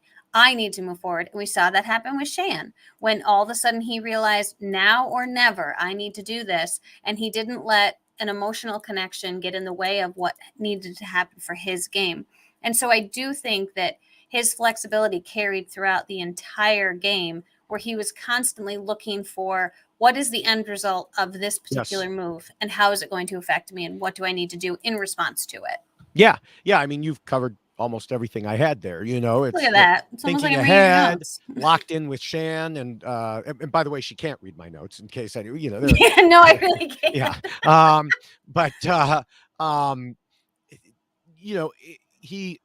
He was doing all these different things, like I said, locked in with Shan, but then knowing he had to turn on her. On the flip side, working with Deshawn, even though he knew Deshawn was lying to him. He said at the time, that he needed Deshawn for this vote and would get rid of him the next day. Yeah. So, all right, well, we can move to the fourth rule, which says not to let your emotions control you.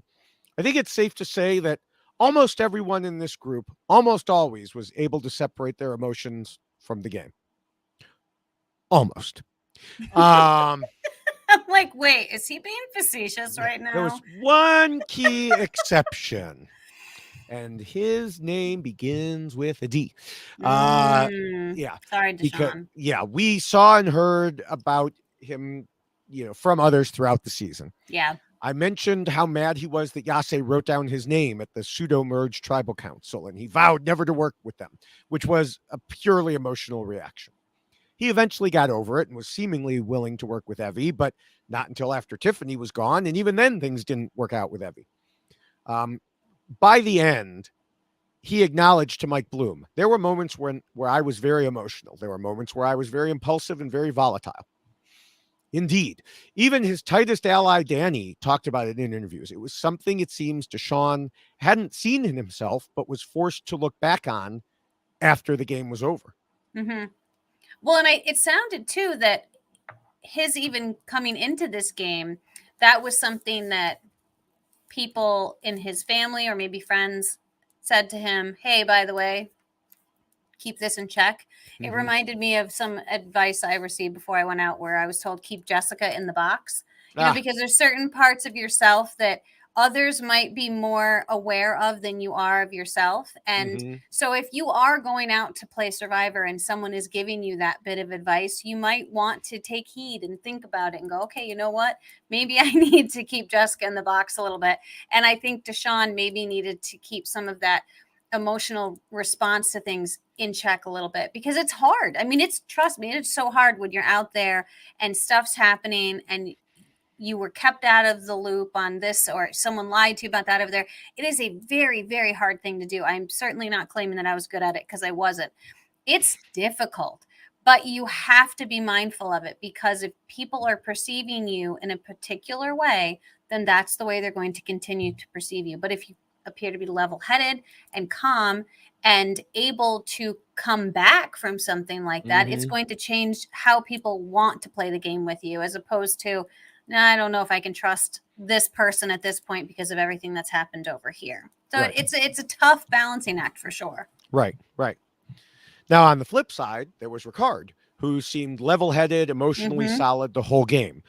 One perfect example was the move against Shan. As he told Dalton before the finale, I feel I was able to compartmentalize strategy from emotion and do the necessary move with the circumstances presented to me. And I mean, that's something he'd been doing since, well, the first vote. Yeah. And I loved how he presented it to the audience when he decided it was time to vote Shan out. It was so just matter of fact. And I really did appreciate that about his game, that so many things were just matter of fact. But he also was able to maintain the relationships with people, even though these decisions are being made. He didn't make it about himself. He didn't make it about an emotional response. It really was game. He was very good at presenting everything as game related. And so I think that overall he just did a great job in making others see things the way that he wanted them to see them, without it seeming like it was coming from an emotional component. Right. I think Xander was similarly able to separate game from relationships, maybe a little too well in the opinions of some jurors. But just as one example, he had a very good relationship with Ricard, but was able to cut it when it became necessary, just as he had previously dumped Evie and Tiffany when he thought that was necessary for his own game as well.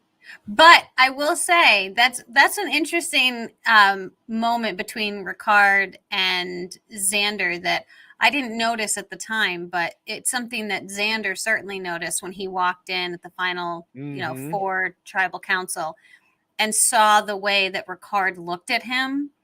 That was definitely an emotional response from Ricard at that moment. But I think Xander then realized, oops. That was not even planned. Yeah. Well, I think it's moving on. Safe to say that Erika and Heather also kept emotion at bay. It's more difficult to find specific examples, as we've been saying. But one glaring incident was Deshawn dropping his truth bomb last week. Right. Erika could easily have switched the vote to get rid of Deshawn right then and there in retaliation. But she stayed the course because that was her plan. Yes. And then she said, "You're welcome for still being here." Yes. I loved that. That was amazing that she was like, yeah, just let me remind you why you're still here. It's me. Yeah. All right. So we could go to the fifth rule, which is all about the social game and reminds players they need to pretend to be nice. I think Erika did a very good job here, even saying that to Deshawn. And she also said something very insightful at Final Tribal Council, as she noted that having a strong social game is not just good relationships with everyone, but knowing where you stand. Yes. And I would say that some of that falls more into the strategizing of the first rule, but it's also here in terms of needing to know who you're good with, who you're not, who's upset with you, who others like, etc. And this was one thing that differentiated her from Xander, in that she could read the room while, well, we'll get to him in a minute. just being a nice and calm person who you could generally count on, all then differentiated her from Deshawn.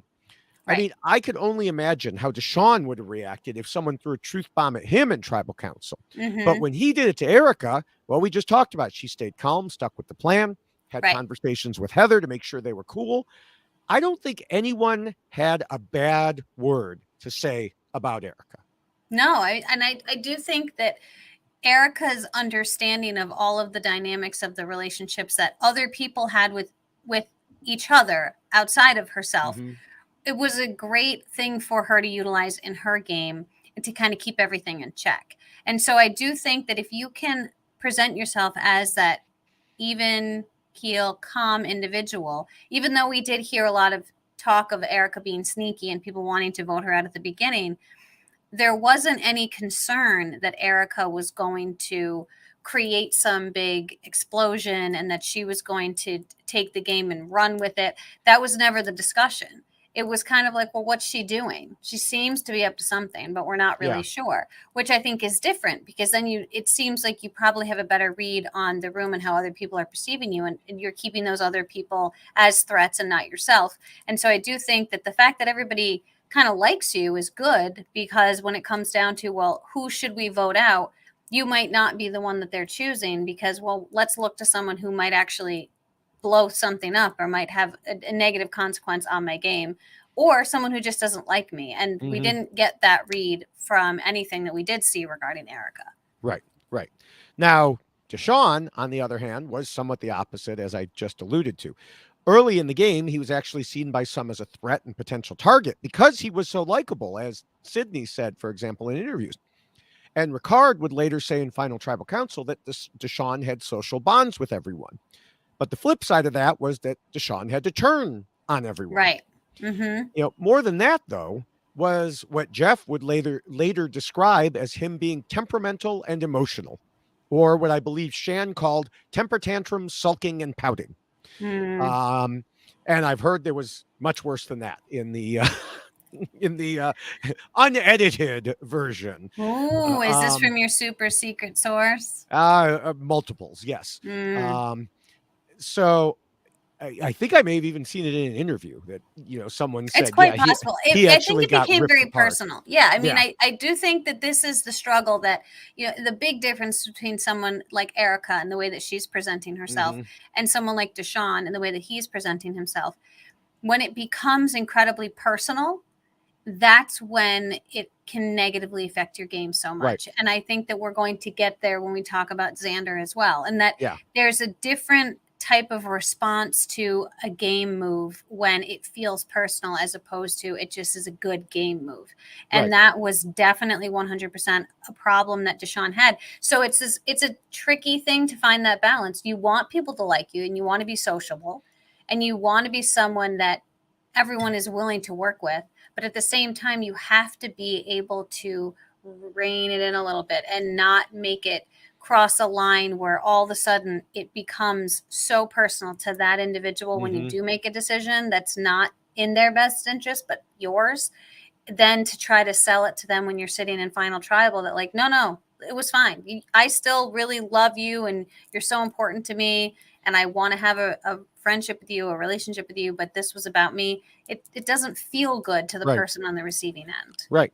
And then Deshawn went further, like, besides the tantrum, sulking, and pouting that we're describing, Tiffany's word association for Deshawn with Gordon Holmes was baby. Even his best friend there said, Danny said in interviews that Deshawn would often go on these crazy rants and have these crazy ideas and have a conflict with everybody on the beach. He added, Deshawn ruffled a lot of feathers and he had a lot of people on the opposite side of him who did not like the way he played the game. If you hear Tiffany's exit interview, she thought Deshawn bullied her. He turned his back on Evie and Shan. Liana obviously had an issue with him. And so, that all came out, obviously, in Final Tribal Council. Where I was really hoping he would redeem himself. Instead, he went the wrong direction. I know. He goes and he says, oh, what did I do? I shut down negativity, and I was the glue keeping everyone together. And the people on the Tribal Council are like, I know. What world are you living in?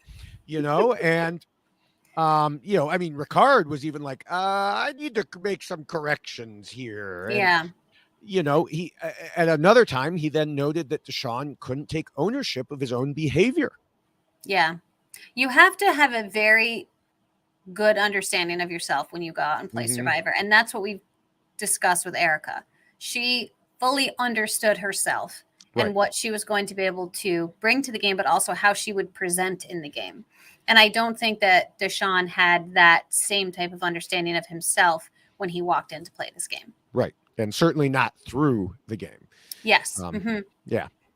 All right. Moving to Xander, we saw a different problem with the social game.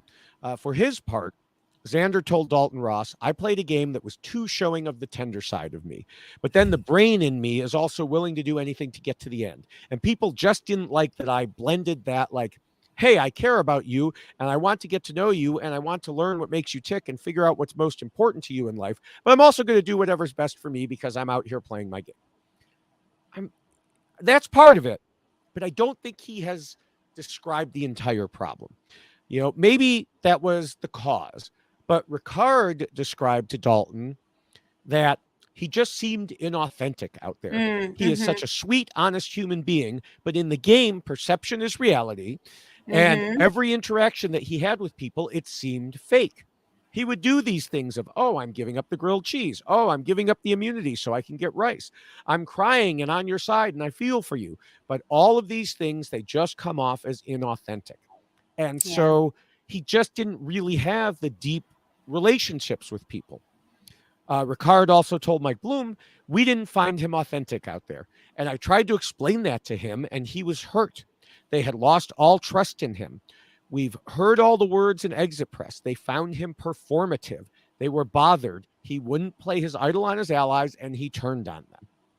And I think performative is an interesting word choice because what do we know about Xander?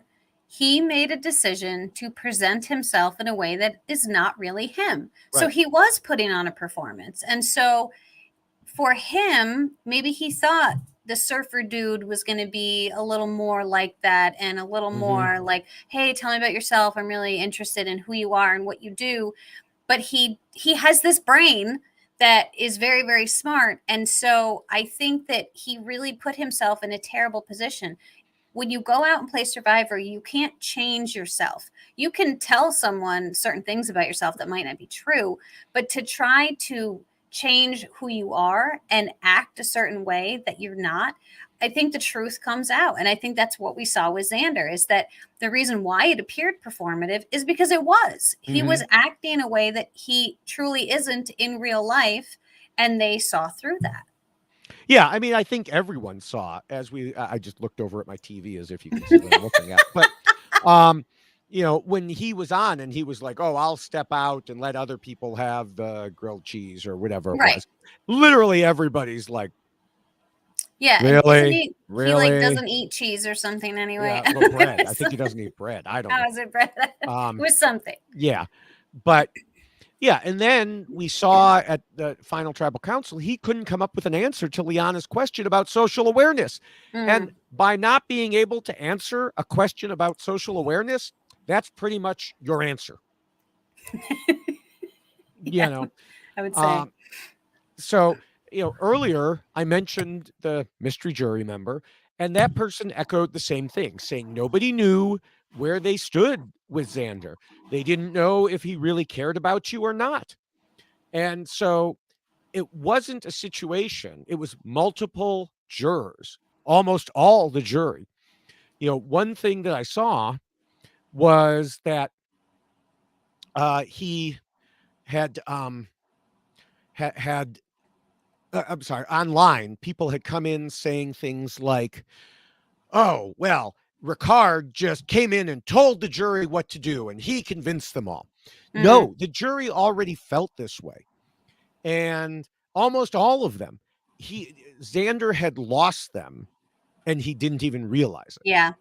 Well, and Danny talked a lot about it in his exit press too, just without giving away too much because of when he left the game. We weren't at that final tribal yet, but he did talk about Xander and how Xander was perceived.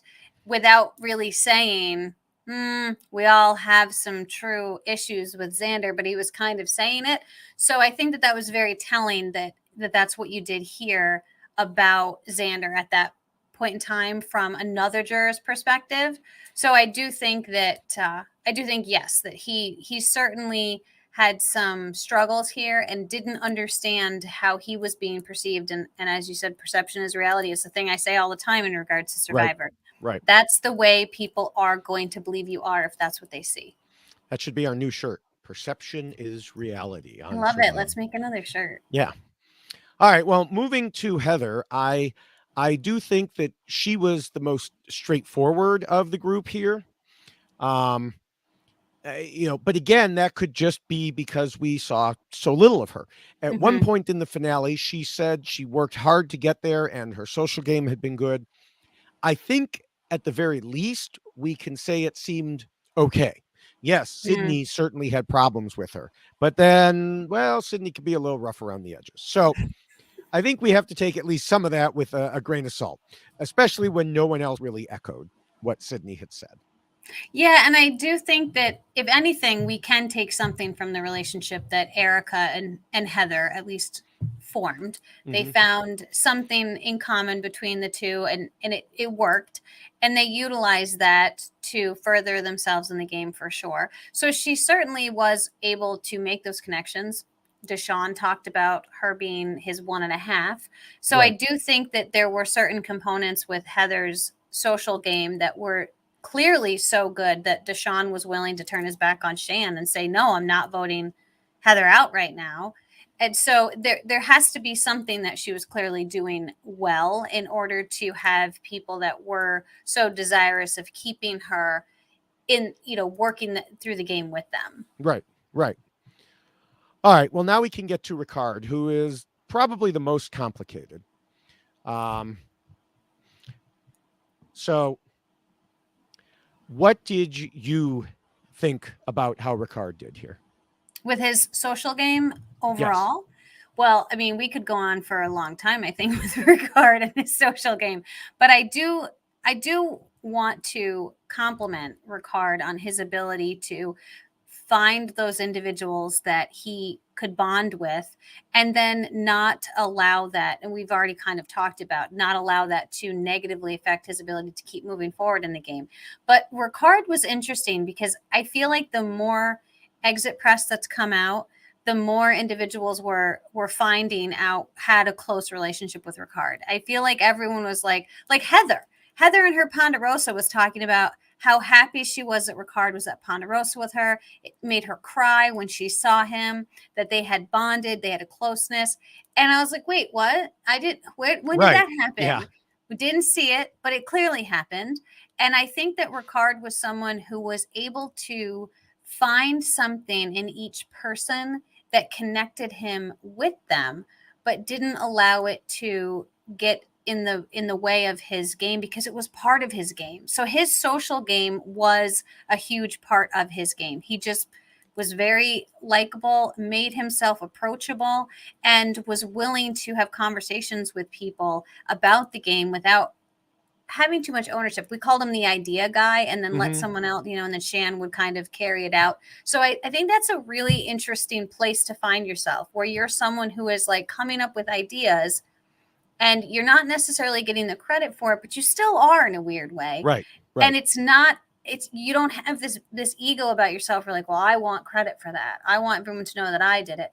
But he knew if he sat in the end, he would win. So it all kind of came back to Ricard. So that's the interesting thing he was able to work out, is that even if Shan appears to be the person who's doing this, it's going to come back and they're all going to find out that it was me, and I'm going to be able to express that in the end. And so I think overall, his ability to make those relationships with each person significant in relationship to his game was incredible. Yeah, I would say all that is true after the merge.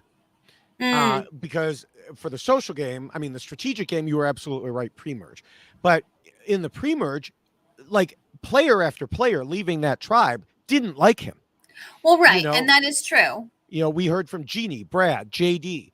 Shan told Mike Bloom, nobody wanted to work with Ricard on UA. Even going into the merge, he had a hard time making relationships. I really watched him struggle, and my heart honestly went out to him in that way.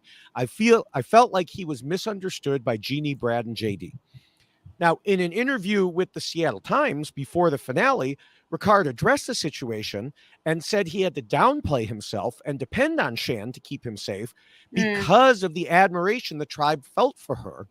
And him reading the situation of needing only to be close to her and not to the rest of the players. So it seems like that was somewhat intentional on his part.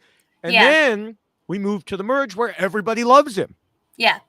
And I think that perhaps he learned from pre-merge, but I do think that the one component that I would say about pre-merge is that his social game was still good, because he understood how significant Shan was in relationship to everybody else. And I think he also understood this is pre-merge. And so there's a lot of work to be done before we get to the next level. And so I do think that while he didn't do what he should have done and create those bonds with those individuals himself, I also think that he found himself playing the game with some people who weren't real desirous of necessarily playing the game like he was. I mean, we heard about how Jeannie and Brad were not interested in kind of strategizing or even playing the game, that it was just more about relationships, and they had formed a close relationship, and then Shan had formed. So I think for him, it was probably a struggle too, that like he was out there because he wanted to play Survivor and not necessarily have friends. That was going to be a part of it. And so I think that he did, as you said, it was a decision that he made, and it probably made him appear as if he didn't have a social game. But I think he was so good socially that he understood the dynamics and said, okay, I'm going to just rely upon Shan, because Shan and I are going to get through this. We're not leaving each other's side. And so he knew that much, at least, about her, and then had to work out the rest of it for himself after she got voted out. Yeah. All right. Well, we can move to the 6th rule, which warns against being too much of a threat. Now, if you had to name one person in the final 5 who was the biggest threat, who would you say? I think I might just have to go with, I don't know, Ricard, maybe? Ding, ding, ding, ding, ding. What do I win? Yeah. Thank you. Thank you. Yeah. Yes, of course, just as I mentioned how everyone loved Ricard, and you mentioned it. Also, everyone knew he was the biggest threat, and they couldn't go to the end with him. It went beyond just people liking him. He was damn good at the game, too. Oh, my gosh, yes. You know, Danny said back in episode 10 that they should take him out because he's become a very, very big threat. He added later that he would not be able to beat him if he didn't get rid of him soon. Deshawn said everybody with a brain wants Ricard out next. Xander said Ricard has by far the best resume in the game. Erika said Ricard is by far the biggest threat to win the game. It got to the point in the finale where Deshawn said, I have no more saliva in my mouth to speak about how much of a threat Ricard is. That was a great line. Yes. I saw you tweet that line. I did. See, you're stealing my tweets now. Yeah, I'm putting them in here. Perfect. Yeah, no, I do think that all of those things just support the fact that, yes, Ricard was unfortunately what I guess we now equate the 5th position of Survivor to be, because they keep shifting it. It was the 3rd, and then the 4th, and then fire making's announced the 5th. So it's just going to keep. Well, and this is what we said when they put fire making in. We were like, well, when they made it a final 3, obviously you and I didn't know each other then. It was like, oh, because you don't want, someone to just dominate and come into final 2. Fine. Right. Or rather, the opposite. You didn't want the dominator to be out in 3rd place. Fine. Well, then that person starts going out in 4th place. Oh, they put in fire making. And we were like, okay, now all they're going to do is get rid of that person in 5th place. Yeah. Oh, look what happens. Yeah. So he suffered that fate, unfortunately. Yeah. The fact is that he made a number of great moves, from Nasir's blindside with an idol to Shan's blindside with an idol to various smaller things. He won multiple challenges. Everybody liked him. In a secret scene, Ricard said that he didn't want to win too many challenges originally, but with Xander winning 2, he felt like they could go back and forth. So that meant he wasn't the biggest threat. I don't know if that was out of context or a misread on his part, but it definitely wasn't the case. Yeah. Yeah, and it's great that you can even like approach it like that. Be like, no, I'm just gonna keep winning. Yeah. Yeah. Now, as we move up the line, I would say that everyone watching the show did not feel that Heather was a threat, nor did most people playing. Um, I know we talked about Ricard saying it and Xander saying it, but I think most people did not feel that way. And certainly she was not put into fire making for that reason. Yeah, well, but here, and I do find it interesting that Erika wasn't put into fire making, but there was this whole discussion about at Ponderosa with a lot of the Ponderosa videos about why didn't he, and it confused we'll get to that. people. Okay, Yeah. all right. Yeah. So I won't move forward from there. Yeah, then. that's we'll put into. I don't remember if it's Rule 7 or Appendix B. It's kind of a combination of both. All right. But yes, speaking of Xander, many viewers figured he was a huge threat, but the players in the game and on the jury felt much differently. Even though he had an idol and even though he won some challenges, people just didn't see it that way. Danny said in his interviews the jury did not respect his game. Some of what he described goes back to our discussion in the previous rule about his apparent lack of authenticity. And since people actually wanted him at the end because they thought they could beat him, there was no reason to target his idol anymore. Yeah. So the fact that he had made it all the way with an idol was not an accomplishment. It was more like a so what. Okay, who cares? Danny even suggested voting out Heather rather than Xander earlier, and everybody's like, really, Heather? Ricard echoed similar thoughts as he told Mike Bloom that Xander was brought into the alliance that other people had created and just wasn't viewed as a threat. Yeah, which is crazy. And I do think that, again, this is part of the edit kind of cheating us out of the real story.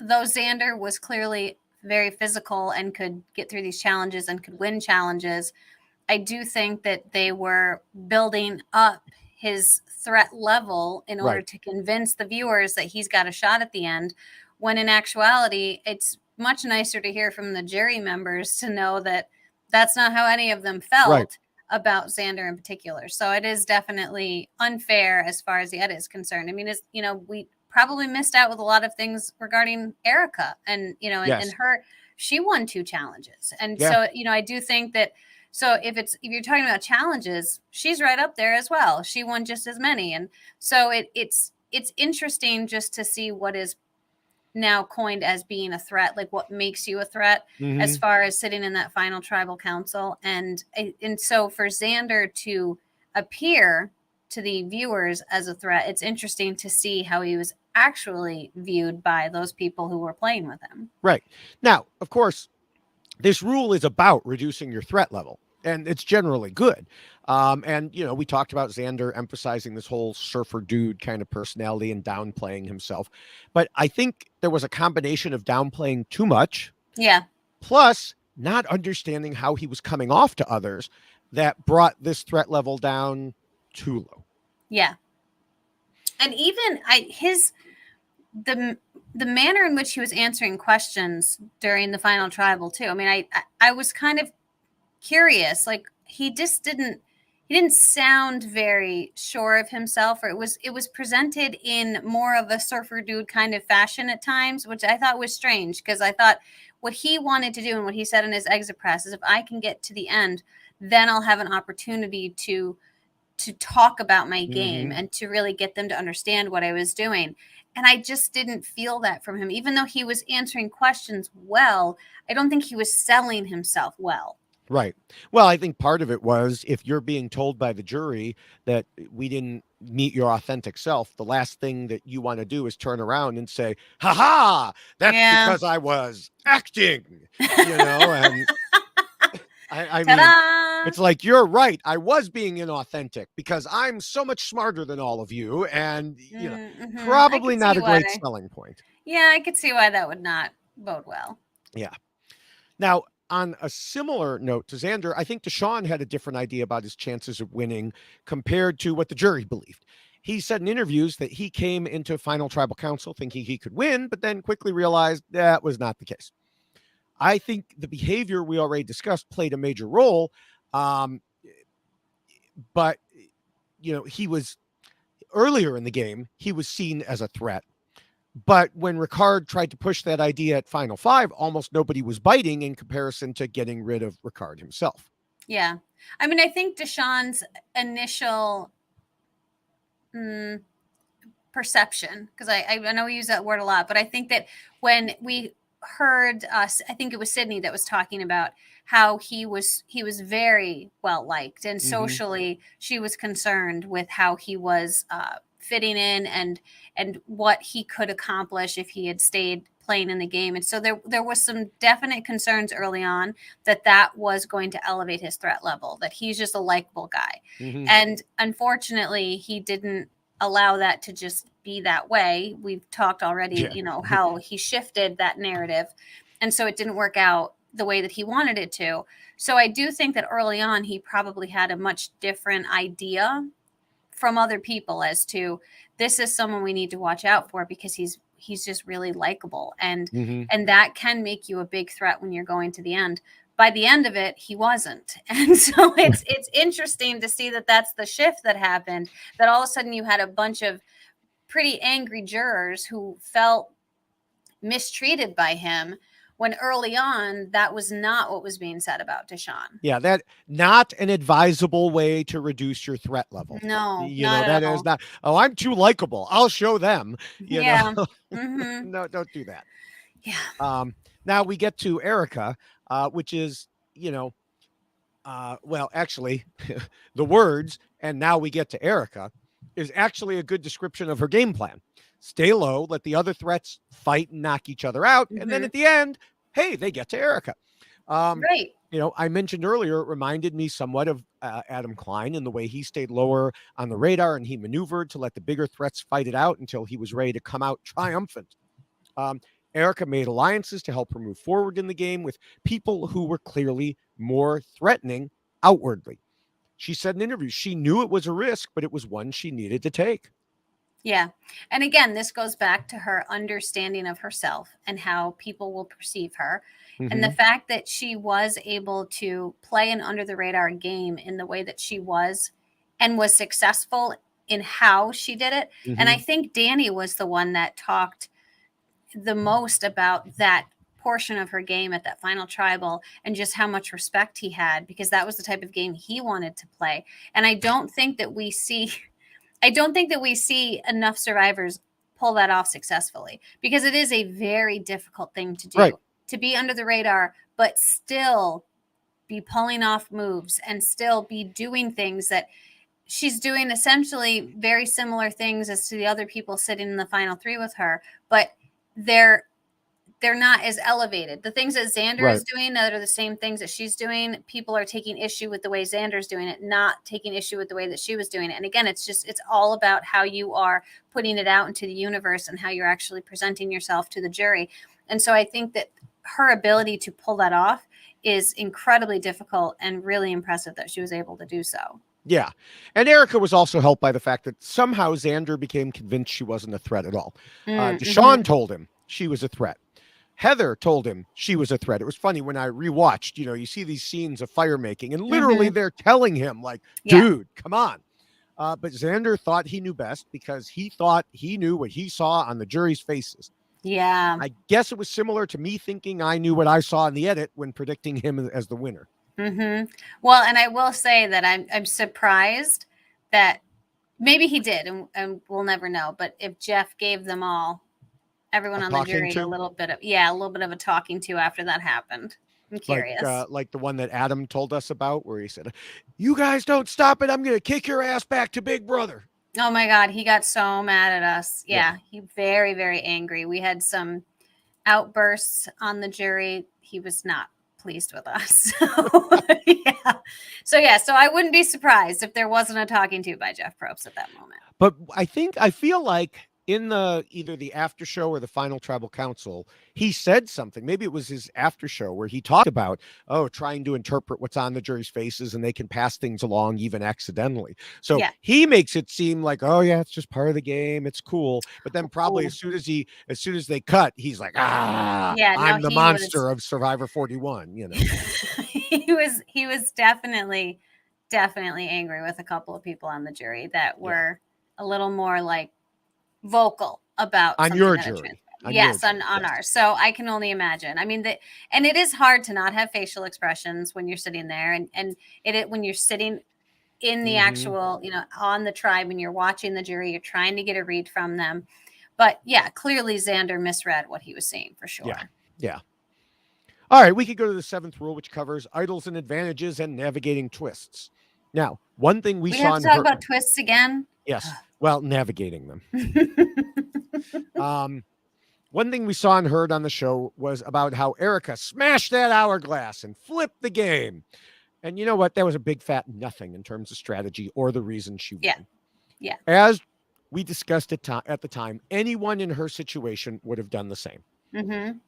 But with that said, we do need to address the flip side.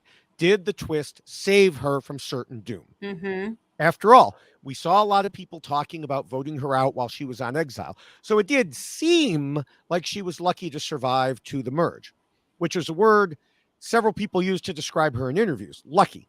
But there are 2 reasons to counter this. First, the mystery juror that I spoke to said people actually felt kind of bad that she had been on exile for 2 days, to the point that the Love You weren't so angry with her and she might not have been the target when she got back. Really? Yes. Instead, there were discussions of going against someone with an idol like Shan. Okay. But beyond that, I think Erika herself made the best argument for why the hourglass didn't save her when she spoke to Dalton Ross. She noted that realistically, the game wouldn't be designed so I don't get the hourglass and I'm out of the game for 2 days. Like, there needs to be some sort of balance between the consequence and the reward. So I actually think if they just didn't give me the hourglass, it's very likely I wasn't going to be on exile anyway. And I would have just been in the game playing those 2 days I otherwise spent alone. So if I was in the game, who knows what could have happened. I think that's an excellent point. They're not just going to randomly pick someone and say, you're gone for 2 days. Yeah, but they've done that before. I mean, we've seen versions of exile, and we've seen versions of Ghost Island and all these crazy things. Usually they come with something though, right? And I think all of the players would have fairly come to the, conclusion that she must have gotten something. But I don't think anyone said, oh, she has the ability to completely flip the whole game on its head and take immunity away from everybody who earned it. Yes. And so I do think that her point is valid, but it's not like we haven't seen them do something similar where they were moving people from the game, but giving them something just not so extreme. Yeah, I am not a, trivia historian, so I can't say for sure. I don't remember a time when they said everybody's merged, but one person's gone. Like, you are getting literally no opportunity to meet your new tribe mates. Oh yeah. I mean, but again, this is new age Survivor, drop the 4, keep the 1. Yeah.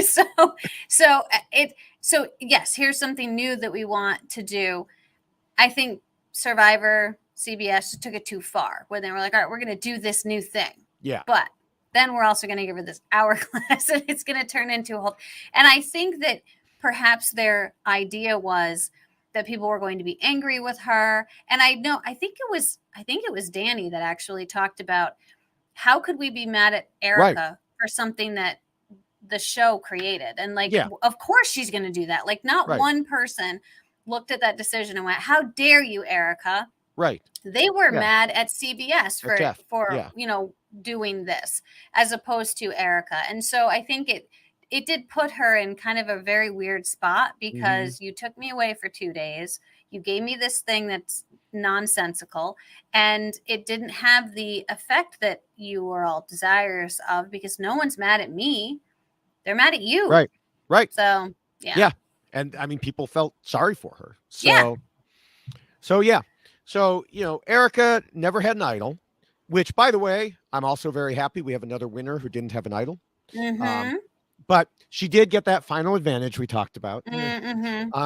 Deshawn also didn't have an idol throughout the game, but he did get busted in the first few hours looking for one. That turned into a big nothing.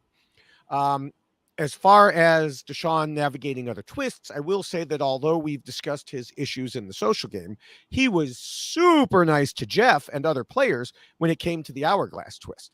I mean, you can imagine what I'd have been like, screaming and ranting and raving, probably, worse than Danny.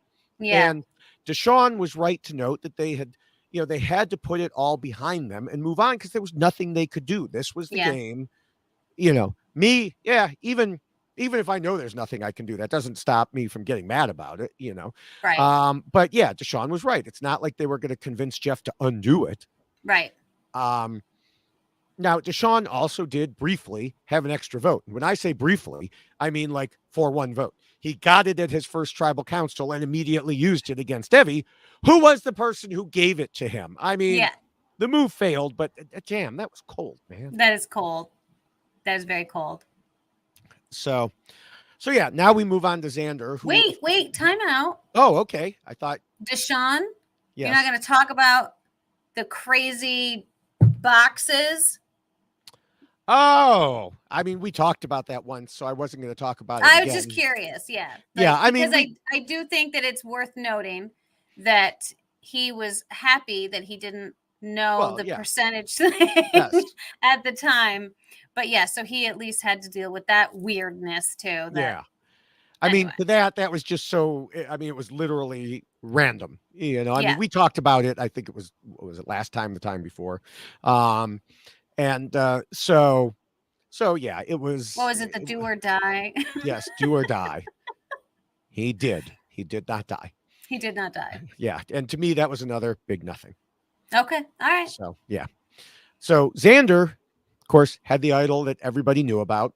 I thought it was funny that going back to the beginning of the season, we were all talking about how ridiculous it was that he would have to say the stupid butterfly phrase over and over again. But I actually thought he did a good job of it. Now, part of that was I've heard from multiple sources that, well, that was just him. Nobody thought it was out of the ordinary because that was just who he was. He might say crazy shit. He's a surfer dude. Yeah. But then I liked how, it was funny because I think on Twitter, I said, oh, next time he's going to have to say, well, last time I said, and sure enough, he said, well, I know I probably sounded absolutely delirious saying, and then he repeated it. And then the third time, Ricard brought it up, and Xander took the opportunity to say, well, what I said was. That was very smart of Ricard to do. Yes. Because he made it seem less weird by doing that. Right. And so, that was all good, but the way he handled the idol back at Yase, not so great. He didn't want Liana to know. He also hadn't told Tiffany. Then when Evie convinced him to tell Tiffany, he thought he was being clever about revealing it to her, as, of course, we saw her rolling her eyes and making fun of him and pointing out that he was lying because he's like, oh, I just got this. Really? Then why were you saying these butterfly phrases for the last 3 challenges? Right. Yeah. And he's like, I do think that this type of idol is very problematic. And I know we've talked about it a lot and our dislike of it. This idea of idols becoming so public really changes their use and people's willingness to even have them.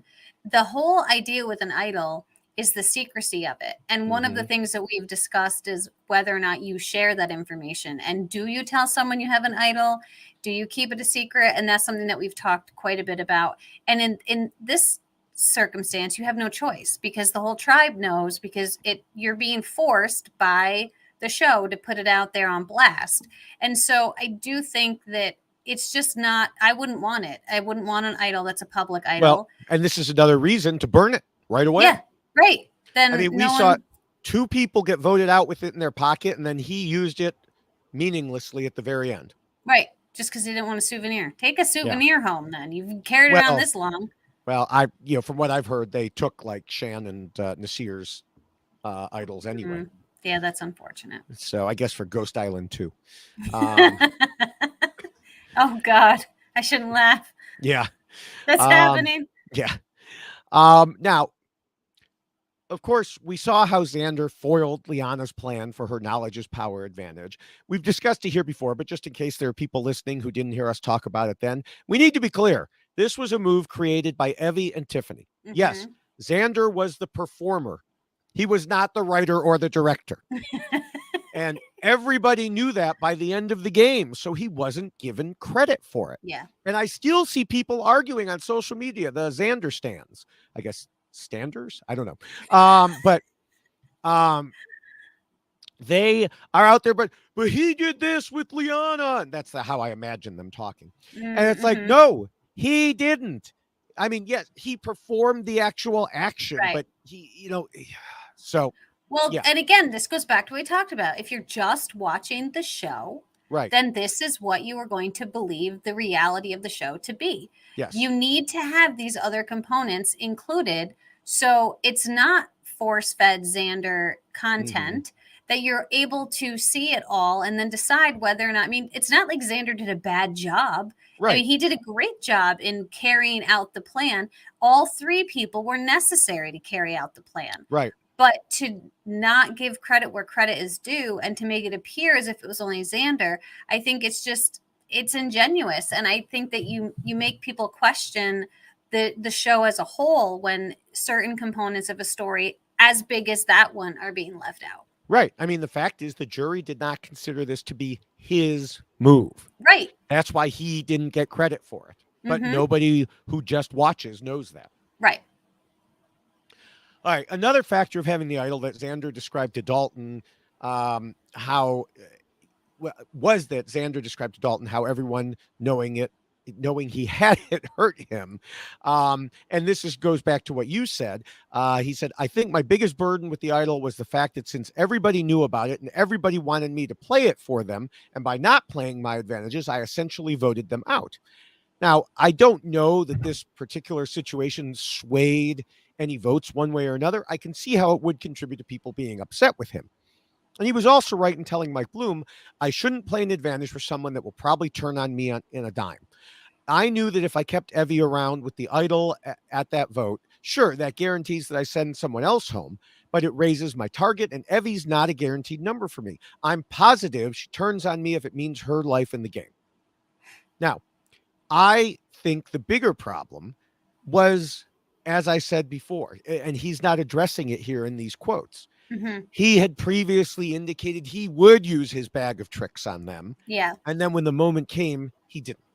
Yeah. And I do think that that's where he misses that next step in his game. If you want credit for the moves that you're making, you need to do something in regards to your own game that is nothing but your own. And so when you have that idol, that's your choice 100%. Nobody can take that move away from you if you play that idol to save someone else. Yeah. That is your move 100%.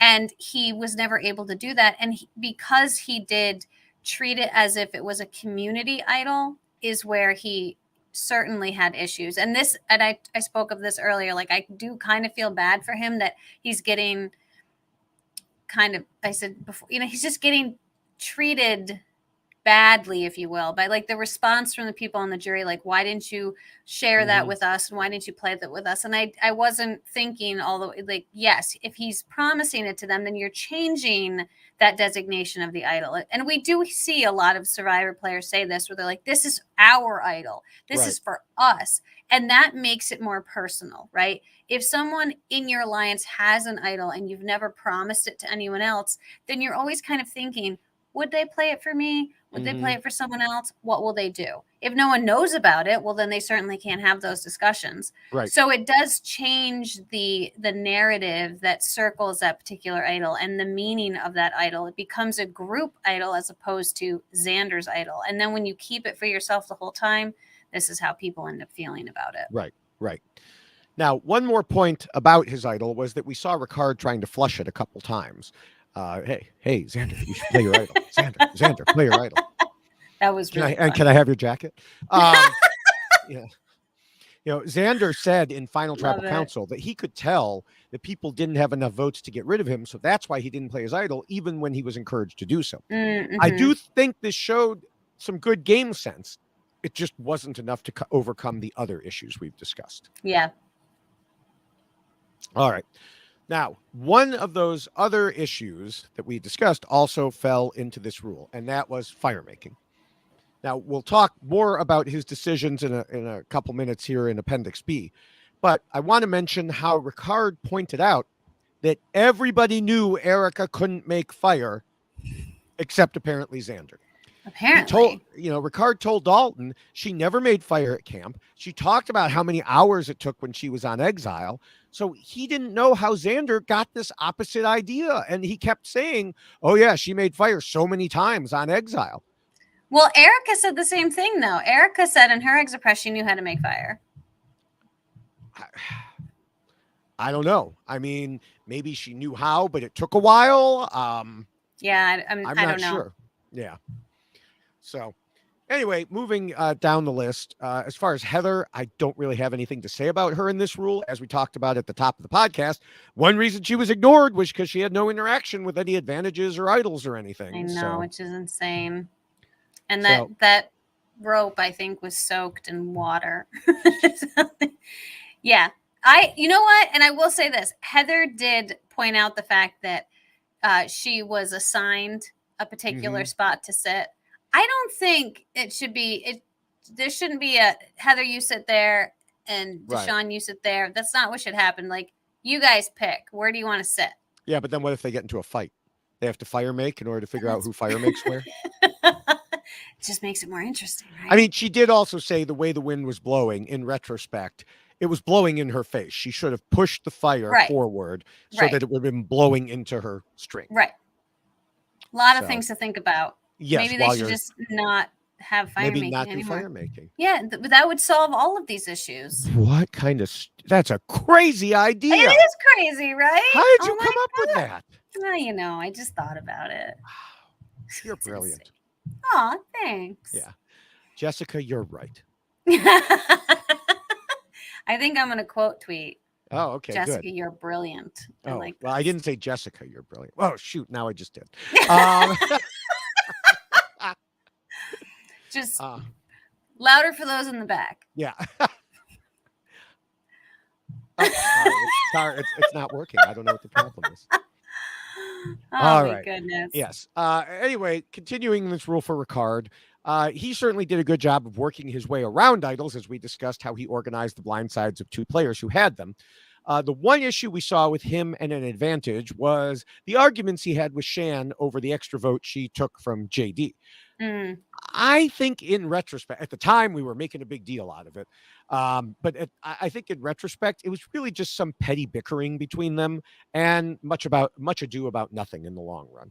Yeah. And I do appreciate how he and Shan approached the idol on their beach to kind of confuse and make Jeannie feel like it was all okay and that nobody had it and everything was fine and we're just going to leave it alone. I mean, I liked the approach that they took because this is a new type of advantage, right? Or a new way to get an idol. And the fact that he was able to work through it the way that he did with Shan, I thought was quite creative. Yes. All right, we can move to Appendix A, which is about the tribe keeping their end goals in mind when voting. And we talk about voting the weak, then the strong, then the weak, then the strong. Of course, we're at the final stage. Everybody did the right thing by voting out Ricard, the strongest threat, in 5th place. Right. Absolutely. Now, the problem came when Xander then thought Erika was not a strong threat, which leads us nicely to Appendix B, which covers the jury phase of the game. One key element is to be able to read the jury, which we saw Xander absolutely could not do. He seemed to think Erika was the GOAT and Heather had a shot. As he said at the post-final tribal council discussion, I didn't see how much people respected Erika's gameplay. That was on me. And, he took that idea and ran with it at the time, even though he admitted he thought she was very strategic. He just got it into his head that he could still beat her and didn't want to give her the chance of having a hero moment in fire making. It was very confusing watching it the first time. Well, but I'm sorry, I have to jump in here because that to me is where I get confused. If you don't think that she is a threat, but you don't want to give her something to add to her resume, so that's why you don't want her to have a chance to make fire, those two things don't really come together correctly, right? Like, because if she's not a threat, it wouldn't matter if she made fire. Like, who cares? She hasn't done anything else, so she made fire. But that's not what he's saying. I mean, it seems like what he was saying was she's good, but I'm better. And I don't want to give her, like you're competing for the same job. Okay. I have the resume that's slightly better. But if she wins one more award, then they will score her higher and give her the job. Yeah, but it's still. But it's still, even if you think that you're ahead of them, it still makes that person your next highest threat. Right. So make them make fire. Or yeah. Just or do that anymore. Yeah. Well, okay. So here is where I'm going to go on a side rant for a moment. Ooh, okay. I like side rants. Something I've said before is that nobody on a jury should be making their decision based on how somebody does in fire making. Right. It is idiotic. So any juror who has ever made that decision, yeah, I'm talking about you. I don't remember who made that decision, so don't take it personally. But yes, it is idiotic. That is not what this game is about. No. It's clear that fire making isn't going anywhere. We couldn't drop the fire and keep the 1. We had to drop the 4 and keep the 1. So the people on the jury need to make sure to judge things properly. Deshawn didn't suddenly become the best player of the season because he beat Heather in fire making. Right. This jury did its job. Right. Okay. Similarly, I am really annoyed at the narrative that people who win the Final Four Immunity Challenge need to put themselves into fire making. Yeah. And yes, I'm talking to anyone who has said this on any of the podcasts already too. I'm looking at you, Rob. No, it just shouldn't happen, except in one condition that I'll get to. But the blocks in that challenge literally spelled out final 3. Yeah. And Jeff talked about guaranteeing the winner a spot in the final 3. So to my mind, it is stupid to throw yourself in jeopardy at that point. The only situation where I would agree with it is if you are amazing at making fire and you feel like you need to eliminate a specific person and you can't trust either of the other 2 people to do it. So in this case, if Xander had recognized Erika wasn't good at fire making, and if he was excellent at fire making, and he didn't trust Deshawn or Heather to get rid of Erika, to beat her, then he should have put himself and Erika in. I don't think all those ifs come together. Yeah. Because I don't know that he is amazing. I don't know that, he thought Erika was good. So right or wrong, he thought she was good. So of course you shouldn't put yourself in that case.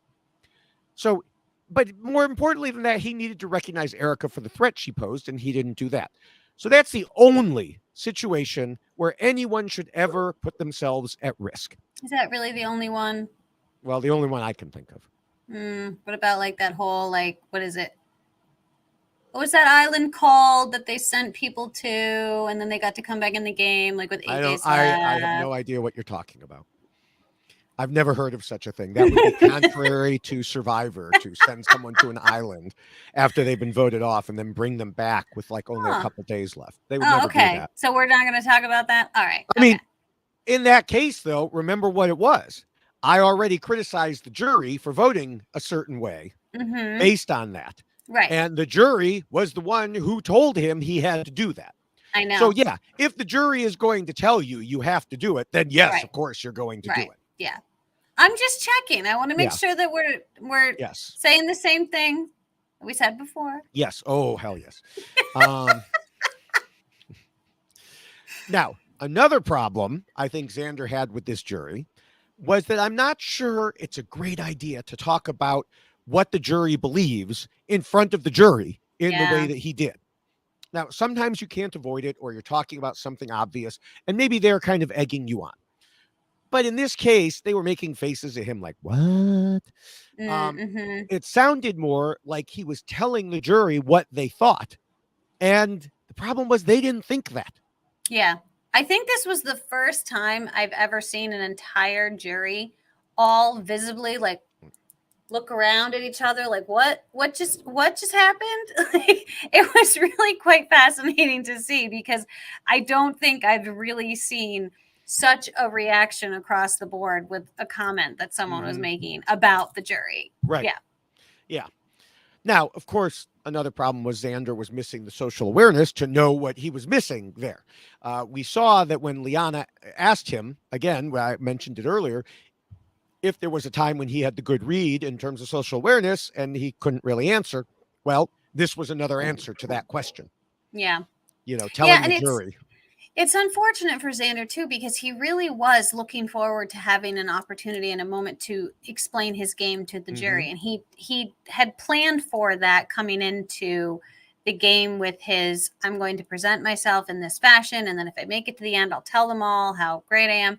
And I really feel for him because I do think that overall, like, Xander did perform well while he was playing the game, and he attempted to carry out a strategy that he had implemented. But then when he was in front of the jury, he didn't do what he had initially planned to do, and that was really explain himself well. And unfortunately, we saw the reactions from the jury with how he was explaining things to them, and it really wasn't gaining him any love at all or any admiration.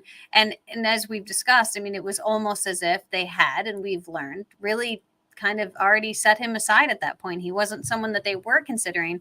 And so if you find yourself in that position, it's going to be very, very difficult to have anyone really truly consider the things that you were telling them at that point in time, because they've already decided. So unless he could have pulled a rabbit out of his hat, I'm really not sure what he could have done to really change the thought that jury all had about him. Yeah. I don't know. Maybe he could have tried to play the idol for Evie. And I mean, I think, and I don't have my notes from the preview podcast in front of me right now, but I do believe that I may have said at the time, and which is, it's hard to play a different game and then come out at the end and say, haha, I was a genius all along, and you just didn't know it. Yes. Oh, for sure. I'm not saying it's never been done, but it's hard. Yeah. Oh, and I think that was where he found himself. You can't then change all of these things that everyone has determined about you, especially in such a short amount of time. I mean, granted, the final tribal is a lengthy tribal. You have to take every determination that this entire jury has made about you and suddenly try to flip it on its head and have this aha moment and drop the mic and expect them all to go, oh, I never knew. I had no idea. This is crazy.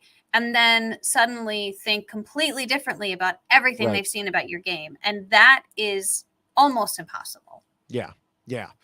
Now, Erika, on the other hand, had good answers all around. She told Rob that in the final tribal council, she wanted to outline what she came in wanting to do, show how she did it, so nobody could poke holes in what she was saying. She told Mike, a lot of my career is setting up people to be in interview situations, some of which are hostile, and being able to look at how the interviewer is reacting and figure out whether to pivot or stay on course. So she was ready for this, and she handled it well. Indeed, when she talked about the games she played, so many jurors, and you brought this up already, indicated that was the game they wanted to play. So whenever, as a juror, you see yourself in someone else's journey, you always want to vote for them, because in a way it's like you winning. Yes. And I think now that, and I hate to be, this new era of Survivor, but there's become such. There's no new era of Survivor. Well, that's kind of become a resonating theme, but I do think that Survivor players are constantly trying to figure out how they can distinguish themselves from previous players and what do they have to do to be different and then be noticed for the game that they play. And so I do think that there is this idea or this desire to appear less threatening, appear less out there and in front, because I don't want to be voted out immediately. I want to be able to stay in as long as I can, kind of bury my feet and hold on and just make it to the end, but do things in order to get there.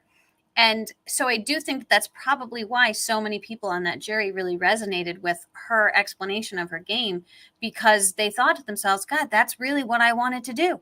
I really wanted to be able to do the same thing, because then I'd be sitting over there and I wouldn't be sitting over here because I wasn't able to pull off what you were doing. And so you're gaining respect from the jury for pulling off something they couldn't do. I mean, we hear a lot about big moves, and there are certain things that so many survivors have accomplished at this point that it might be dismissed by a jury at this point. Like, oh, who cares? So what? You won a couple immunity challenges. Like, it doesn't matter as much anymore. You need to find that new thing that not very many people have pulled off, and then that's going to gain respect from a jury. Yeah. Yeah. Now, moving on to Deshawn, he knew it was over pretty quickly. He said in interviews that he went into final tribal council thinking he had a shot, but as soon as he heard some of the questions from Ricard and Shan, he realized he was done. His game, like Xander's, was pretty well sunk before they even got to this point. Yeah, and I do think that that's got to be a hard pill to swallow when you're sitting there, because he did really think he had a good shot coming in, and then to be met with that type of jury and to then have to process, and you're already tired and you're hungry and there's all of these, you're emotional, and you walk in like going, yeah, I got this, and then you hear the questions that are being asked and you're being pummeled with certain things, and they're focusing on the emotional side of you as opposed to the game side of you, and all of that just has to have such an effect on your ability to answer those questions, because then you're kind of on the defensive instead of, you're not being given an opportunity to explain your game. Like, tell us about why you did blah, blah, blah. It's more like, I can't believe you did this. And and this is so wrong. And then all of a sudden you're like, whoa, and you have to defend yourself as opposed to just explaining yourself. And so I really feel for Deshawn that was the room that he was in. And that's the way that the questions were being presented. To be fair, he did explain himself, and then they were like, no, you are not the glue that held things together. You are not the calming influence. But that's what I'm saying, is that because you all of a sudden are on the defensive, you're like, no, wait, let me tell you what, because what I think one of the biggest issues for Deshawn was that he didn't realize how he comes across. And this is something we've talked about. He didn't know that he might appear in certain fashions to certain people. And so I think it's not like Erika, where Erika had a very full understanding of herself and how she presented to people. Deshawn didn't. And so he then did the same thing in Final Tribal, answering his questions, not realizing how that was going to be perceived and not realizing how people were going to respond to what he was saying. But he was also on the defensive. So it's this really, really terrible position to be in when you're sitting there, I think, in Final Tribal. Yeah. Yeah. And, the thing is, it's kind of a key point. The idea of this appendix is to seed the jury with as many people who will vote for you as possible, not to piss people off before they go. Right. Tiffany mentioned in her interviews how it wasn't a smart move for someone like Xander to turn on her and completely shut her out when she was about to head to the jury. And he did the same to a few others. Deshawn similarly pissed off at least Shan, Ricard, Liana, Tiffany, and Heather. I was really hoping there would be a redemption moment. I really was. Yeah. Well, not so much. Sorry, Deshawn. Nope. Now, I want to bring up one more point to address something I've seen on social media. Seems like we're responding to social media a lot, which is the and I think I mentioned this a little bit earlier. The idea that Ricard came to the jury and turned everyone against Xander in a mob mentality situation. Yeah. The mystery juror to whom I spoke said the jury members were not allowed to talk to each other about who they were voting for. So I don't know what it was like in your jury, but this one, they were apparently told they were not allowed to do it. And that's fascinating. This person said, is not what happened. Right. At least on my jury. Yeah. This person said, there were probably a few small conversations, but they were told they couldn't do it. Now, maybe something happened before, maybe something happened away from them, but they didn't get together in a group and talk about it. That's for sure. Well, that's fascinating. Yeah. Because I'm curious how you would control those conversations. Right? Well, I mean, if you've always got people there. Yeah, but say, stop it. I know, but okay, so I'm in my room and I'm in my room with the people that have also been roomed with me. I have two people staying in my room. Well, maybe that's what the mystery juror meant about the small conversations. Yeah, at least they were told. Fascinating. That's fascinating because we definitely talked a lot about it. Yeah. Yes, we did. But the one thing that everyone, it seems, had in common was they were almost all blown away that Xander brought Erika along. They didn't need Ricard to point out that it was a bad move and a bad read. Right. If Xander had recognized the threat that Erika posed and gotten rid of her in fire making, we will never know for sure who would have won. Right. Because I don't know. That would have been fascinating, right? Even the mystery juror didn't know. Really? Yeah.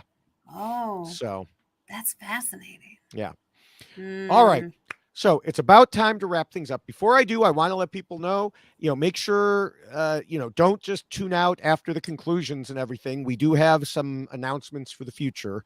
But first, Jessica, what are your final thoughts? I'm not going to say much because I know that you've got a whole lot of great stuff that you're going to be talking about.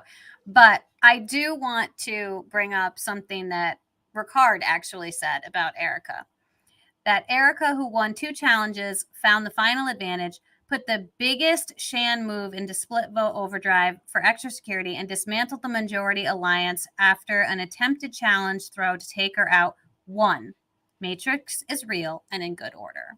And I do think that when you have someone like Ricard, who I think that we can all agree was a great Survivor player and very entertaining to watch, but also really, really keen on the game itself. And when he is looking at Erika's game in such a way and giving her the props that she deserves, that's where I then move into the portion of things where I take issue with, and that's the edit. Let's give the credit where credit is due. She clearly played a kick-ass game, and I love the mentality that she came into the game with, understanding wholeheartedly who she was and how she would present herself to this game and what she could do to get to the end. And she stuck to that the entire way. She did something that is incredibly difficult for people to pull off, and that's play an under-the-radar game that you can still get respect like Ricard from. And I think that speaks volumes about the type of game that we saw Erika play.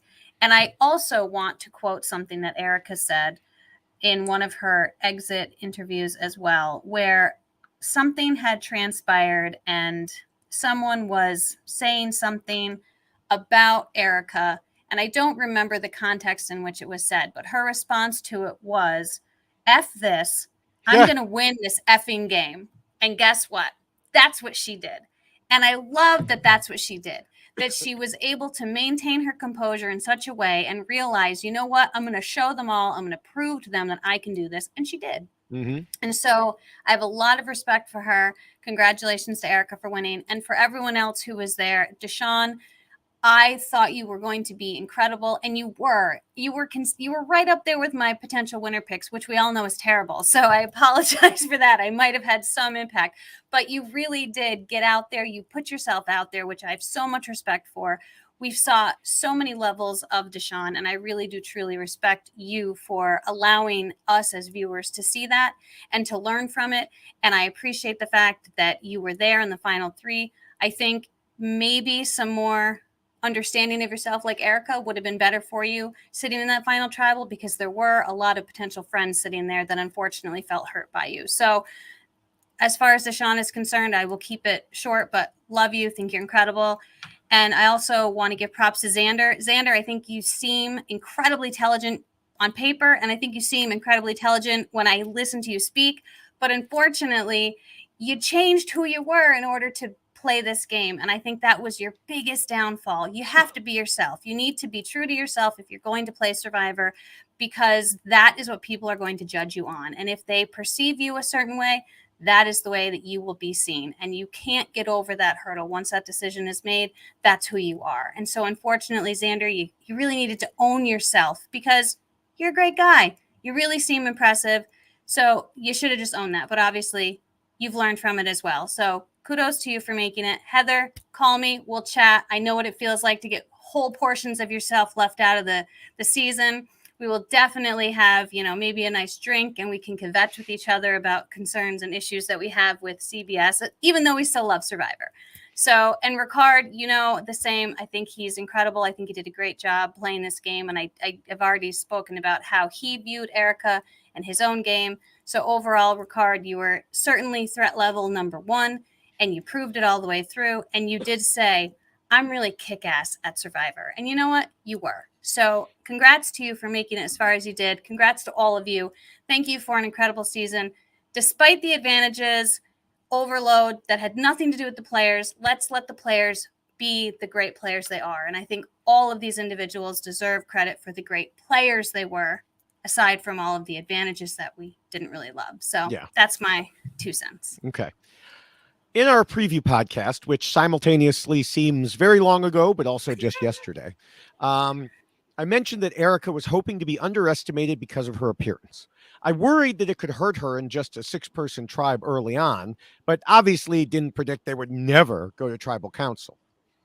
She said in pregame press, "I'm hoping when I come in and become friends with everyone, people will think that I'm an easy ally. And that's exactly where I want to be. I want to be seen as an ally, someone people can work with, but not someone they see as a threat.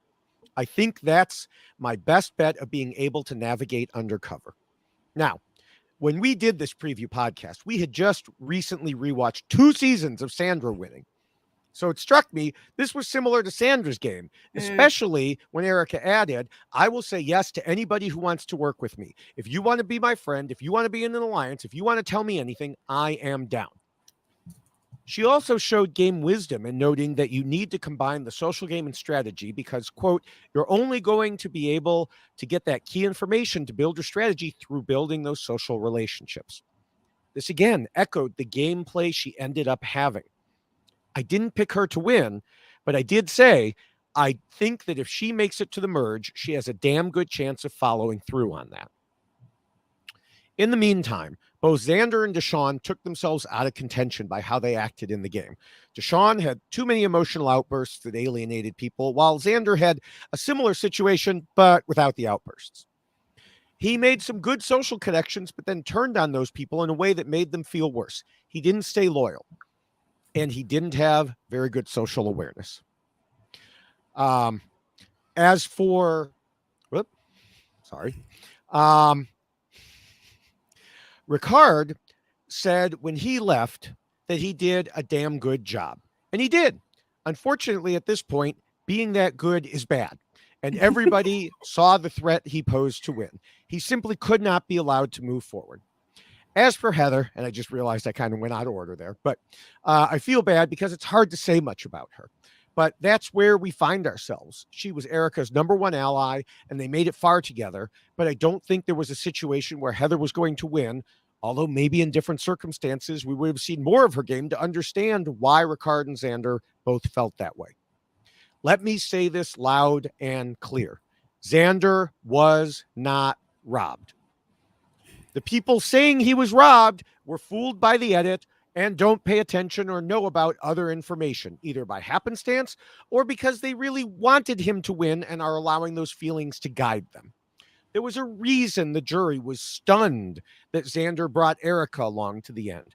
Ricard acknowledged that he was the biggest threat at Final 5, but he noted Erika was next. And that was the heart of Erika's game, always making sure there were bigger threats so people wouldn't pay as much attention to her. Time and time again, we heard people discuss how she was dangerous. Shan saw it and wanted to target her. Deshawn wanted her out. But every time someone else moved into the crosshairs as being a bigger target, Erika stayed low, made her own alliances to keep herself safe. She had good social bonds, good strategy, and knew how to play the jury, even though it was probably an almost foregone conclusion at that point that she'd win. And that is why Erika won and Deshawn, Xander, Heather, and Ricard lost. Excellent. Now, let me remind everyone before we get to the announcements that the rules we just discussed are available in poster and t-shirt and mug and sweatshirt form. So many forms. If you go to robhasawebsite.com/yxlostfeed. And I was trying to bring that up. There it is. Okay. Again, you can just go through and see all the different things there. There's all kinds of great stuff to purchase. You should definitely get on that. You can wear it. You can hang it up. It's fabulous. That's right. Fabulous. You can drink out of it. That's right. Now, the announcement before we get to the end, because there's still more after this, but I wanted to mention this will not be the last podcast of Survivor 41 for us. We often do a Q&A podcast at the end of each season, but instead this time we'll be doing an interview with a super fan of this podcast, David Voce. That will be coming potentially very soon. So if you have any questions you'd like to ask him or us, we can still answer them. Send them in right away. We may have additional interviews or content as well. So keep your eyes open and we will do our best to announce those. Excellent. As we wrap up, I want to encourage everyone to check out the RHAP patron program at robhasawebsite.com/patron. You get everything that I always mention, the patron 5 for 5, the Survivor 41 Q&A show. Jordan Kalish just did another huge live patron trivia event. So, make sure go in there, join. Even when Rob isn't talking directly to everyone, there are the Facebook groups and Discord. There's a great community of people. We're leaving Survivor now, but we're headed towards Celebrity Big Brother, an Amazing Race, and then, of course, a new season of Survivor. So you can support shows like ours and everything on the network by becoming a patron at robhasawebsite.com/patron or click on the link at robhasawebsite.com/YXLostFeed. And once you get to the Facebook page, make sure to say hello. Deep breath now, David. You got through all of that. And you should also follow us on Twitter. I am at JessicaLewis89 right over here. At Jessica Lewis 89 on Twitter, and he is at David Bloomberg. You should definitely follow us both to get both sides of the story when David decides he wants to try to steal my tweets and things like that. You'll be able to see it yourself happening in real time. They'll tell them that that's not happening, yes. And I do always warn people that we live tweet during the episodes. However, now the episodes are sadly done. But we still certainly tweet throughout the week various content. And I must also mention David Bloomberg's TikTok, which you will likely see on Twitter as well, at David_Bloomberg. Yep. It's his TikTok. You should definitely follow it. He gave me some props for some of the things I said last time. That's right. So, every once in a while I pop into his TikToks. So be on the lookout for those. So you should definitely follow us both. And thank you so much to everyone who already does. Yes. And I've mentioned before, I also copy the TikToks over to Instagram, a day or so later. So I'm david.e.bloomberg there if you are only on Instagram. So many social media. So many. There's so much. Oh, my goodness. And of course, everyone should prepare for the upcoming seasons by subscribing to all the RHAP Survivor podcasts at our YX Lost feed page. You'll get all the normal Survivor podcasts. Plus, as we head into Celebrity Big Brother, Amazing Race, you'll want to get those too. So make sure you do that. Yes. And we want to thank Scott St. Pierre for all of the editing that he does, not just for Why Blank Lost, but also RHAP in total. Thank you, Scott, for all of the incredible work that you do. We really, truly appreciate it. I don't know how to keep up with everything because there is so much content now, but thank you so much. And also thank you to Will from America for the incredible theme song that you did create for Why Blank Lost. It's a very catchy tune. You should definitely check it out. It's much better than that other song that David kept singing the other day. So, well, I certainly can't do it right now. I mean, I can now because obviously we're right about what we just discussed. Sure. As I've said before, our predictions, sometimes we're right. Our post-dictions, we're always right. Okay. Perfect. Yes. So yes, thank you, Jessica, for another great season. As we mentioned, we will have at least one more, if not multiple, podcasts going forward. For everyone, in case we don't see you before then, for anyone that celebrates, Merry Christmas, Happy Holidays, Happy New Year. We'll probably be back at least before New Year, if not before Christmas. I mean, Christmas is pretty soon here. So yes, it is. So until then, we'll see you on Twitter. We'll see you on TikTok. And we'll see you right back here sometime soon. Bye. Thank you, everyone. Bye.